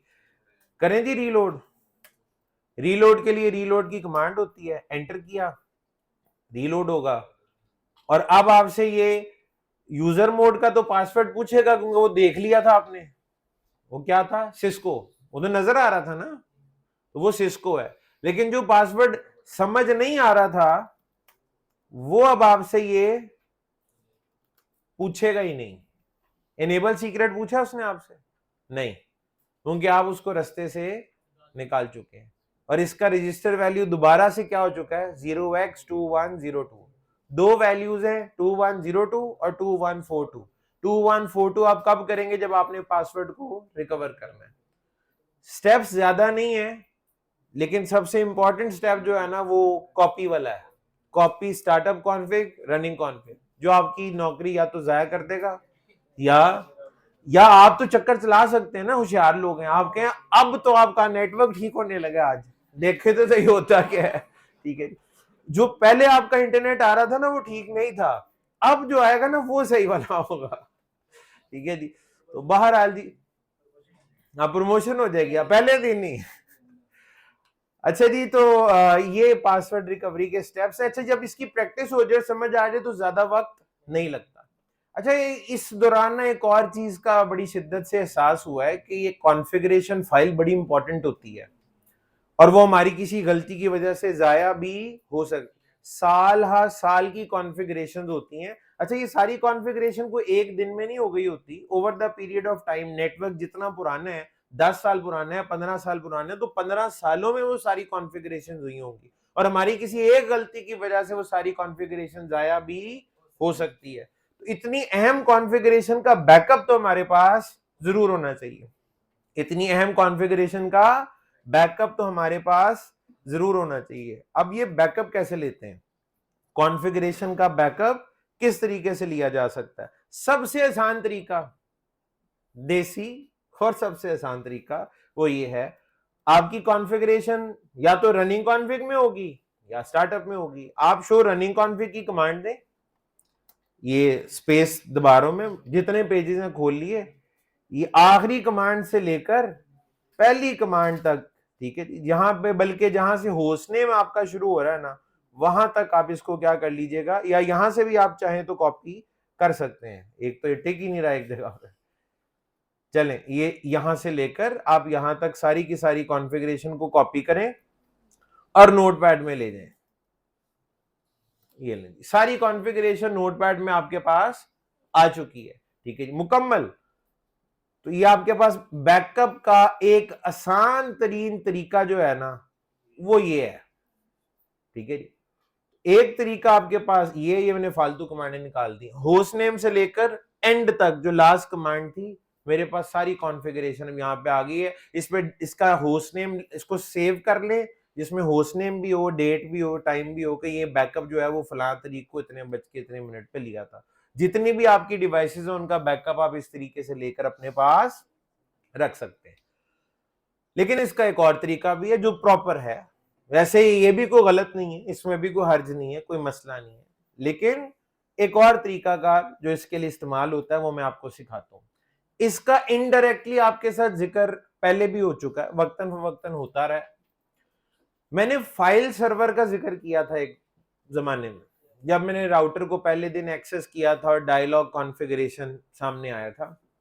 मैंने कहा था लेट्स से हमारे नेटवर्क में बहुत सारी डिवाइसेस हैं जिन सबकी लोकल या रिमोट एक्सेस आपके पास है, और आपने उन सारों को ही बैकअप अपने पास लेकर रखना है। तो उसका एक तरीका ये है कि जगह जगह बैकअप रखने की बजाय आप कोई एक डिवाइस फिक्स कर ले। जवाब साहब आप क्या देख रहे हैं, आपके पीछे बैठ के लोग मुस्कुरा रहे हैं। साहब ने एसी बंद किया है। ठीक, मैंने कहा पता नहीं क्या चल रहा था इधर, उनकी तो पूरी तवज्जो इधर ही होती है, आइंदा ध्यान रखना। ठीक हो गया, पूरी पूरी क्लास को तुम्हारा लैपटॉप नजर आ रहा है। अच्छा, एसी में था, कब बंद करेंगे, चले बंद हो गया। ठीक है, अच्छा जी, तो हम अपने नेटवर्क में ना एक फाइल सर्वर बना सकते हैं, और हम कहेंगे जी जितनी भी फाइल्स हैं, जितनी भी कॉन्फ़िगरेशन के बैकअप है, ये एक जगह पे इकट्ठा होगा। ठीक है जी, अब हम चाहते हैं राउटर से फाइल किसी एक्सटर्नल डिवाइस के, वो एक्सटर्नल डिवाइस हमारा लैपटॉप भी हो सकता है, मोबाइल फोन भी हो, कोई भी डिवाइस हो सकती है, तो फाइल को कॉपी कर लिया जाए, फाइल को मूव कर लिया जाए किसी भी एक्सटर्नल डिवाइस की तरफ। और ये काम अब हम खुद नहीं करना चाह रहे, मैन्युअली नहीं करना चाह रहे। एक तो है आप स्टैटिकली कर लें, जो काम हम स्टैटिकली ना कर सके उसका कोई ना कोई डायनामिक सोल्यूशन जरूर होता है, और डायनामिक में फिर कोई ना कोई प्रोटोकॉल भी इस्तेमाल होता है। एक बड़ा ही मशहूर प्रोटोकॉल है जिसके नाम से आप लोग वाकिफ होंगे, FTP, file transfer protocol. File transfer protocol, आप इस मकसद के लिए FTP को भी इस्तेमाल कर सकते हैं, और आप इस मकसद के लिए FTP का ही समझे एक और वेरिएंट है जिसको कहते हैं TFTP, trivial file transfer protocol, FTP and TFTP, file transfer protocol या फिर trivial file transfer protocol, FTP या फिर टीएफटीपी। एफटीपी याद रखिएगा टीसीपी बेस्ड है और टीएफटीपी जो है ये यूडीपी बेस्ड प्रोटोकॉल है। टी फॉर ट्रिवियल, ट्रिवियल मतलब छोटा, ट्रिवियल या मामूली, trivial file transfer protocol. TFTP को आमतौर पे इस्तेमाल किया जाता है कॉन्फ़िगरेशन फाइल्स को कॉपी करने के लिए, क्योंकि कॉन्फ़िगरेशन फाइल्स हमेशा साइज में छोटी होती हैं, हार्डली केबीज के अंदर उनका साइज होता है, ठीक है जी। तो कॉन्फ़िगरेशन फाइल्स को कॉपी करने के लिए पूरी दुनिया में कौन सा प्रोटोकॉल सबसे ज्यादा इस्तेमाल होता है? TFTP, trivial file transfer protocol. ये टीएफटीपी भी सर्वर क्लाइंट मॉडल में चलता है, टीएफटीपी भी सर्वर क्लाइंट मॉडल में चलता है। अच्छा, जिस डिवाइस पे आप सारी फाइलें इकट्ठी करेंगे वो बनेगा आपका टीएफटीपी सर्वर, और बाकी की सारी डिवाइसेस बनेंगी क्लाइंट, बाकी बनेंगी टीएफटीपी क्लाइंट। याद रखिएगा सिस्को का router by default TFTP client होता है, उस पे कुछ इनेबल करने की जरूरत नहीं है। टीएफटीपी की service by default Cisco routers पे और स्विचेस पे भी इनेबल्ड होती हैं। टीएफटीपी सर्वर बनाने के लिए कॉन्फ़िगरेशन करनी पड़ती है, और मैंने आज टीएफटीपी सर्वर बनाना है अपने इस लैपटॉप को। ये लैब में आपको प्रॉपर्ली अभी करके दिखाता हूं रियल डिवाइसेस के साथ। ये लैब हम करने लगे विद रियल डिवाइसेस। सेटअप जरा देख लें क्या है। ये जो मेरा लैपटॉप इस वक्त आप सबके सामने है, ऑनलाइन वालों के साथ भी इसी की स्क्रीन शेयर हुई भी है, ठीक है। ये लैपटॉप हमारे कॉर्वेट के एक स्विच के साथ कनेक्ट हुआ हुआ है, ठीक है जी, केबल की मदद से।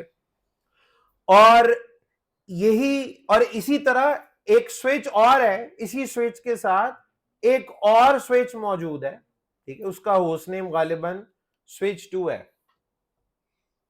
ठीक है जी। स्विच 2 और मेरा लैपटॉप एक और स्विच की मदद से आपस में कनेक्टेड है। ये वाला स्विच सिस्को का है और ये वाला स्विच हवावे का है, ठीक है जी। मेरे इस सिस्टम का इस वक्त आईपी 192.168.100.47 है। मैंने अपने इस पोर्ट पे क्या आईपी दिया हुआ है? अच्छा, मैंने दिया नहीं हुआ, डायनामिकली असाइन हुआ हुआ है। आपको भी दिखाया था ना, डीएचसीपी से आईपी ऑटो पे कॉन्फ़िगर हुआ हुआ था, तो इसको क्या आईपी मिला हुआ है? 47, ठीक है। और ये जो सिस्को का स्विच है ना, इसके ऊपर आईपी कॉन्फ़िगर हुआ हुआ है 192.168.100.64। हम दोनों की नेटवर्क आईडी सेम है, ठीक है जी, हम दोनों की नेटवर्क आईडी सेम है, ठीक है जी। तो हम दोनों सेम नेटवर्क में हैं और सेम नेटवर्क की डिवाइसेस एक दूसरे से स्विच के थ्रू कम्युनिकेट कर सकती हैं। तो मैं इस स्विच को और ये स्विच मुझे पिंग भी कर सकते हैं, हम पिंगेबल भी होंगे, बिल्कुल ऐसे ही है। इस स्विच को मैं बनाने लगा हूं टीएफटीपी क्लाइंट, और क्लाइंट बनाने के लिए मैंने आपको कहा था कुछ भी नहीं करना पड़ता, बाय डिफॉल्ट क्लाइंट तो सिस्को का स्विच और राउटर होते ही हैं। अपने इस लैपटॉप को आपके सामने टीएफटीपी सर्वर बनाऊंगा, अपने इस लैपटॉप को आपके सामने टीएफटीपी सर्वर बनाऊंगा। उसके लिए करना क्या पड़ता है? उसके लिए आप गूगल पे जाके ढूंढें, आपको टीएफटीपी सर्वर के नाम से बेतहाशा एप्लीकेशन मिल जाएगी, लेकिन कौन ढूंढे और कौन सी एप्लीकेशन डाउनलोड करे, आपको बिल्कुल फिक्र करने की जरूरत नहीं है। मैं आपका फोल्डर ओपन करता हूं, ये रहा आपका फोल्डर, इसमें सॉफ्टवेयर यहां पर आया, यहां पे देख रहे हैं आप TFTP D64 नाम का एक सॉफ्टवेयर पड़ा हुआ है जिसका सेटअप है। ये एप्लीकेशन आपने डाउनलोड करके अपने पास क्या कर लेनी है? इंस्टॉल। ये आखिरी लैब है, इसके बाद ब्रेक हो जाएगी, आप फिर असेसमेंट का टाइम होगा, ठीक है जी। तो ये इसको जरा आखिरी चंद लम्हात है, एक आधी कमांड ही बस देनी है मैंने अभी। TFTP D64, TFTP D64 download करके छोटा सा सेटअप है, रन करें, एप्लीकेशन क्या हो जाएगी? इंस्टॉल।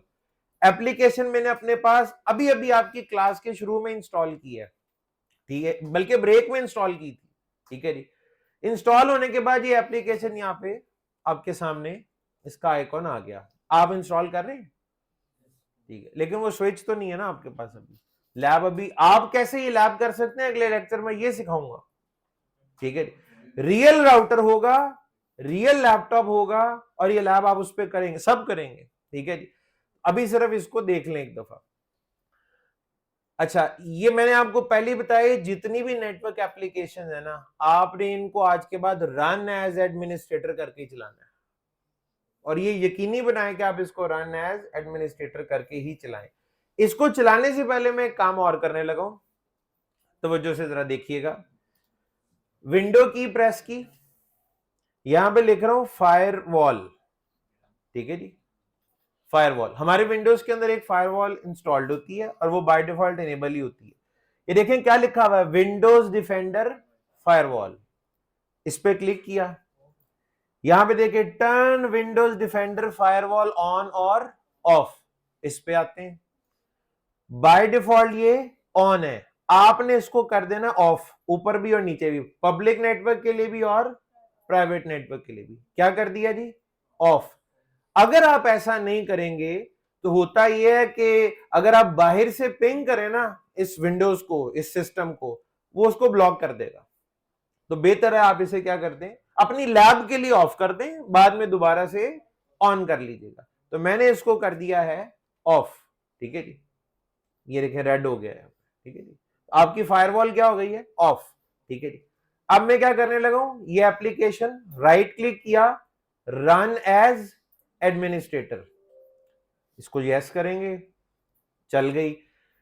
ऊपर देखें करंट डायरेक्टरी, सी में प्रोग्राम फाइल्स में TFTP D64 नाम का इसने एक फोल्डर बना दिया है। वो कहता है सारी फाइलें मैं यहां सेव करूंगा, आपने पाथ बदलना है, ब्राउज करके आप बदल सकते हैं। मैं डिफॉल्ट ही रहने दे रहा हूं, मैं चेंज नहीं कर रहा, मैं इसको डिफॉल्ट पे छोड़ रहा हूं। नीचे क्या जी, server interfaces, server interfaces, drop down menu में जाऊंगा, यहां पे आप देखें ये मेरा जो कार्ड है जहां पे केबल लगी हुई है इस वक्त ऑरेंज कलर की, ये इसका आईपी है, यही आईपी लिखवाया था ना अभी डायग्राम में, मैंने इंटरफेस चूज कर लिया है। ठीक है जी, सिर्फ ये दो सेटिंग है। ये क्या लिखा हुआ है, सर्वर इंटरफेस, भाई कौन सा सर्वर, TFTP सर्वर। तो मेरे TFTP सर्वर का आईपी क्या हो गया, 192.168.100.47। इसका मतलब है मेरे इस इंटरफेस पे TFTP सर्वर इस वक्त इनेबल हो चुका है। बस इतना सा काम है, इसको क्रॉस करके बंद नहीं करना, वरना TFTP की सर्विस, TFTP सर्वर वाली सर्विस डिसेबल हो जाएगी। तो ये ऑन रहने देना, इसको यहीं पे छोड़ दें आप। ठीक है जी, अब मैं क्या करने लगा हूं, ये स्विच 2 देख रहे हैं सिस्को वाला, इसको मैंने एक्सेस करना है। ये स्विच 2 इस कमरे में नहीं पड़ा हुआ, मैं इसको क्या करने लगा हूं, रिमोटली एक्सेस करने लगा हूं। इस स्विच को ये ऊपर वाले फ्लोर पे पड़ा हुआ है, इसको मैं क्या करने लगा हूं, रिमोटली एक्सेस। रिमोटली एक्सेस में टेलनेट भी हो सकता है और SSH भी हो सकता है, और उसके लिए हमें कोई टर्मिनल एप्लीकेशन चाहिए, बिल्कुल चाहिए। मेरे पास क्या है, secure CRT, secure CRT open कर लेते हैं। ये वो स्विच है, ठीक है जी, मैंने ये स्विच एक्सेस कर लिया है। क्या ये स्विच पहली दफा आपके सामने एक्सेस किया है, नहीं, हम पहले भी कर चुके हैं। दो काम किए हैं हमने, एक तो डिस्क्रिप्शन वाले दिन दिखाया था, दूसरा ये जो बैनर लॉगिन आपको नजर आ रहा है और बैनर MOTD आपको नजर आ रहा है, ये आप ही की क्लास में कॉन्फ़िगर हुआ हुआ है, और इसको मैं एक्सेस करता हूं यूजर नेम और पासवर्ड के साथ। ये जो बैनर एग्जिट आपको नजर आ रहा है, ये आप ही की क्लास में कॉन्फ़िगर हुआ था, आपको नहीं याद आएगा लेकिन ऐसे याद आ, ये वही वाला स्विच है। ठीक है जी, इस स्विच से मैं पिंग करता हूं 192.168.100.47, ये किसका आईपी है, मेरे लैपटॉप का, इसका पिंग हो रहा है, पिंग हो रहा है। पहली दफा इसलिए हो गया, मैं पहले भी पिंग करके चेक कर चुका था। ठीक है जी, तो यानी ऊपर वो स्विच है, वहां से ये मेरा लैपटॉप पिंग हो रहा है, इन दोनों की कम्युनिकेशन इस वक्त हो रही है।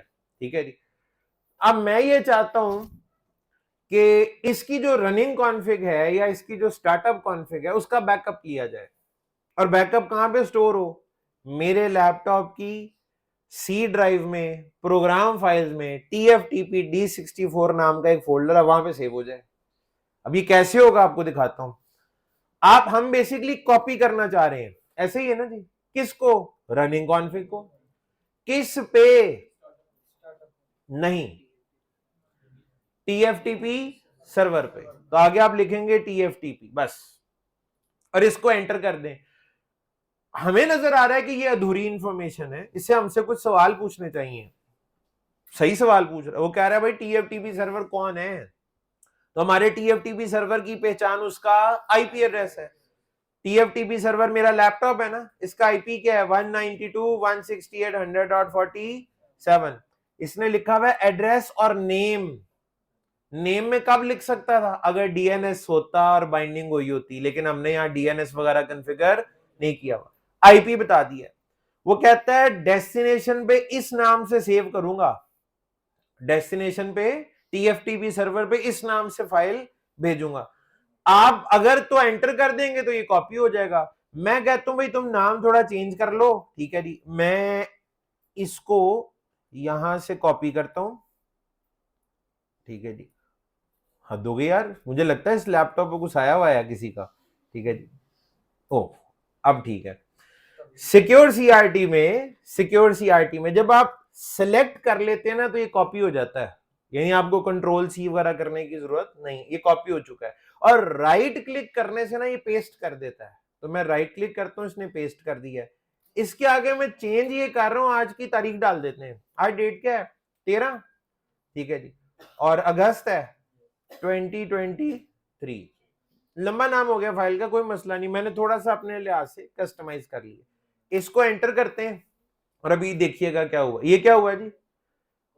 फाइल कॉपी हो गई है। और दूसरी तरफ ये जो आपने टीएफटीपी वाली एप्लीकेशन थी वहां पे भी जाके आप देख सकते हैं, ये रही कि यहां पे जब ये कॉपी हुआ था ना, चंद सेकंड के लिए यहां पे मैसेज डिस्प्ले होता है कि received file from that switch. तो जब मैंने ये दिखाया वो आगे गुजर चुका हुआ था, लेकिन कोई मसला नहीं है, सेव तो हो गया ना। कहां पे? सी ड्राइव में चलते हैं, एक ही ड्राइव है इधर, प्रोग्राम फाइल्स। उसमें क्या था? TFTP D64। ये फाइल आ गई इधर। आई कहां से है? ऊपर से, ऊपर वाले फ्लोर।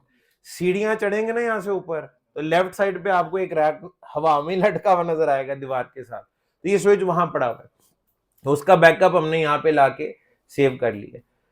आपको एक चीज पता है, रीचेबिलिटी होनी चाहिए।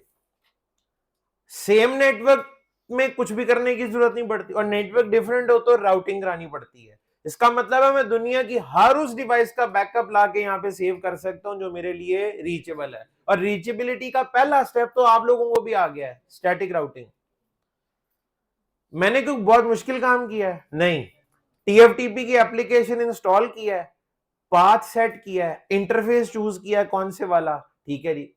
ये लैपटॉप बड़ा बड़ा टीएफटीपी सर्वर बन गया, तरक्की हो गई इसकी। और राउटर पे जाके सिर्फ ये क्या भाई, अपनी रनिंग कॉन्फ़िग को एक टीएफटीपी सर्वर पे कॉपी करना है, ये उसका आईपी है, और सेव करते हुए फाइल का नाम ये रख देना। अच्छा, जिस तरह राउटर से कोई फाइल सर्वर पे कॉपी हो सकती है, सर्वर से वापस राउटर पे भी हो सकती है जी, बिल्कुल हो सकती है। उसका तरीकाकार क्या होगा? ठीक है जी, उसका तरीकाकार क्या होगा बता दें। ये जो अभी अभी कमांड दी थी, इसका सीक्वेंस पलट दें। कॉपी पहले टीएफटीपी आ जाएगा, और उसके बाद अब आपके आगे फाइल मैं यहां पे फ्लैश कर देता हूं। कोई भी मेमोरी हो सकती है ना राउटर की, रनिंग कॉन्फ़िग, स्टार्टअप कॉन्फ़िग, यानी एनवी रैम हो सकता है, या रनिंग कॉन्फ़िग पे आप कर सकते हैं, या फ्लैश पे कर सकते हैं। मैं कहता हूं मैं इसकी फ्लैश में कॉपी करना चाह रहा हूं, एंटर। वो कह रहा है जी टीएफटीपी सर्वर कौन से वाला है, क्योंकि मल्टीपल भी तो हो सकते हैं। मैं कहता हूं 192.168.100.47। कहता है जी सोर्स फाइल नेम। अब सोर्स कहां पड़ा? सोर्स अब कौन है? मेरा लैपटॉप नहीं, ऊपर डेस्टिनेशन है, वहां पे तो ये जाएगी। सोर्स अब मेरा लैपटॉप है, और सोर्स पे फाइल का नाम क्या है जिसको मैंने यहाँ पे कॉपी करना है, वो कॉपी पेस्ट किया जा सकता है, ठीक है जी। ये ऊपर हमने यहां से इधर से कॉपी कर ले, बेशक यही फाइल है ना, ये नाम मैच करना जरूरी है भाई। वही फाइल कॉपी करेगा जो उसमें होगी, और नाम से मैच करेगा। एंटर करते हैं जी इसको, ठीक है। वो कह रहा है जी इस स्विच की फ्लैश में जब आपने इसको सेव करना है तो नाम यही रखना है या बदलना है? आप नाम चेंज भी कर सकते हैं, सेम भी रख सकते हैं। मैं कहता हूं सेम ही रहने दें, एंटर कर दें एक दफा, ठीक है जी। तो अब ये क्या करेगा, मेरे लैपटॉप से फाइल को कॉपी कर देगा, मेरे लैपटॉप से फाइल को इस स्विच के ऊपर जो है वो कॉपी कर देगा। ओके, कॉपी हो चुका है जी, लिख दिया, झूठ तो नहीं बोल रहा होगा। कॉपीड, इतने बाइट्स, 7 KB बन रहा है सिर्फ, कॉपी कर लिया। कहां कॉपी किया इसने? फ्लैश में। फ्लैश कैसे देखें? शो फ्लैश, एंटर करें, कोई फाइल नजर आ रही है उस नाम की? ये बड़ी हुई है। तो स्विच या राउटर से टीएफटीपी सर्वर पे भी कॉपी कर सकते हैं, टीएफटीपी सर्वर से वापस स्विच या राउटर पे भी कॉपी कर सकते हैं। पहली दफा देखने में 100% समझ आना जरूरी बिल्कुल नहीं है, और कॉन्फिडेंस आना भी जरूरी नहीं है। कॉन्फिडेंस तब आएगा जब ये काम आप अपने हाथ से करेंगे। पहली चीज, ये आप सिस्को पैकेट ट्रेसर में भी ये लैब कर सकते हैं, ये लैब सिस्को पैकेट ट्रेसर में भी हो सकती है, ये लैब आपके पास रियलिटी में भी हो सकती है। वो कैसे होगी वो तो आपको पता लगेगा अगले हफ्ते आप, ठीक है। लेकिन पैकेट ट्रेसर वाला आपको दिखा देता हूं, पैकेट ट्रेसर में कोई मसला नहीं है, जल्दी से देख लें। पैकेट ट्रेसर हमारे पास ऑलरेडी चल रहा है, ज्यादा बंदोबस्त करने की हमें जरूरत भी नहीं है। राउटर भी देख लें, ये स्विच के साथ एक सर्वर लगा हुआ है, कल लगा दिया था ना, एम ही लगा लेते हैं, कभी काम आ जाएगा, अभी काम आने लगा। पहली चीज इसको आईपी देना है, आईपी नहीं कल दिया था हमने, तो इसको आईपी दे देते हैं। ये आईपी देना तो अब आपके लिए मसला कोई नहीं ना रहा। 192.168. आपकी स्कीम क्या थी? इधर 2 वाला नेटवर्क था, 2.1 आपने गेटवे को दिया था, 2.2 आपने पीसी को दिया था, 2.3 इसको दे दें, ठीक है। उसके बाद ये इसका मास्क गेटवे 192.168 2.1 भाई कल दिया था, यही आज वही गेटवे है, बस डीएनएस की जरूरत नहीं है क्योंकि कॉन्फ़िगर ही नहीं किया हुआ। तो इस सर्वर को अब आईपी मिल चुका है, ये सर्वर कम्युनिकेट कर सकता है अपने गेटवे से, जरा कम्युनिकेट करा लें। पिंग 192.168 2.1 पिंग हो रहा है जी, देख लें जरा, पिंग हो रहा है, ठीक है जी। यानी ये वाला सर्वर राउटर को पिंग कर रहा है, इनके दरमियान कम्युनिकेशन हो रही है, ठीक है जी। सर्विसेज में आता हूं, एचटीटीपी की सर्विस यूज कर चुके हैं ना आप, डीएनएस की सर्विस भी आप यूज कर चुके हैं। गौर से देखें तो आपको यहां पे टीएफटीपी भी नजर आएगा, ये रहा टीएफटीपी, और इसमें ये सारी फाइलें पड़ी हुई हैं। एक सिक्योरिटी की फायरवॉल का भी इमेज पड़ा हुआ है, आईओएस इमेज 1800 सीरीज के राउटर का भी है, 2600 का भी है, 2800 का भी है, 2900 का भी है। मुख्तलिफ आईओएस इमेजेस भी यहां पे पड़े हुए हैं जिनको आप कॉपी कर सकते हैं राउटर पे, ठीक है जी। हम ये काम करने अभी नहीं आए। टीएफटीपी की सर्विस ऑन है, ऑन है ना? मैंने अपने लैपटॉप पे कैसे ऑन की थी, ये एक एप्लीकेशन इंस्टॉल करके चला दी थी, और उसमें मैंने इंटरफेस सिलेक्ट कर लिया था और पाथ सेलेक्ट कर लिया था। यहां पे ये ऑन पे क्लिक करने से सर्विस ऑन हो जाती है। तो आपका ये टीएफटीपी सर्वर बन चुका है, ये सर्वर अब टीएफटीपी सर्वर भी है। राउटर बी पे आया, कमांड लाइन में गया, ठीक है जी, कॉपी रनिंग कॉन्फ़िग, किस पे? टीएफटीपी पे, एंटर करते हैं। आईपी पूछ रहा है, ये सर्वर का भी अभी आईपी दिया आपने 192.168.2.3 रखा अभी, एंटर। कहता फाइल नेम यही रख दूं, मैं कहता हूं यही रख दो, आगे डेट शेट लिखनी है तो लिख दें, मैं कहता हूं ऐसे ही जाने देते हैं, एंटर। कॉपी हो गया, हो गया। सर्वर पे नजर आना चाहिए, सर्वर पे चलते हैं, ये सर्वर आया। और अच्छा, इसमें ना रिफ्रेश की ऑप्शन नहीं है, तो इसका तरीका आप इसको बंद करें, सर्वर को दोबारा एक्सेस करें, ठीक है जी, और टीएफटीपी में वापस जाएं, टॉप पे देखें कौन सी फाइल पड़ी हुई है, b-config। तो ये काम आप पैकेट ट्रेसर में भी कर सकते हैं, लेकिन रियलिटी में कैसे होता है वो मैंने आपको करके दिखाया। नेक्स्ट लेक्चर से इंशाल्लाह आप लोग पैकेट ट्रेसर में तो चलें कर ही लेंगे, ये जो मैं सिक्योर सीआरटी को इस्तेमाल करते हुए और टीएफटीपी की एप्लीकेशन को इस्तेमाल करते हुए रियल डिवाइसेस का जो मैं बैकअप ले रहा हूं आपके सामने, या आप अपने लैपटॉप पे भी कर पाएंगे। भाई नेक्स्ट वीक में आप लोगों ने कोशिश करनी है कि अपने लैपटॉप सब लोग साथ लेकर आए। संडे वाला दिन तो पूरा लैब का ही है आपका, और सैटरडे जो है उस दिन हम जो टॉपिक पढ़ेंगे वो आप कोशिश कीजिएगा मेरे साथ साथ आप उन्हें इंप्लीमेंट कर लीजिएगा। अभी आप ब्रेक कर लें, ब्रेक के बाद आपकी असेसमेंट का टाइम है, ठीक है जी, 2 बजे वापस आ जाना आप, फिर उसके बाद तो छुट्टी हो जानी है ना आपको, बस 2 बजे आ जाइएगा, ज्यादा दूर मत जाइएगा।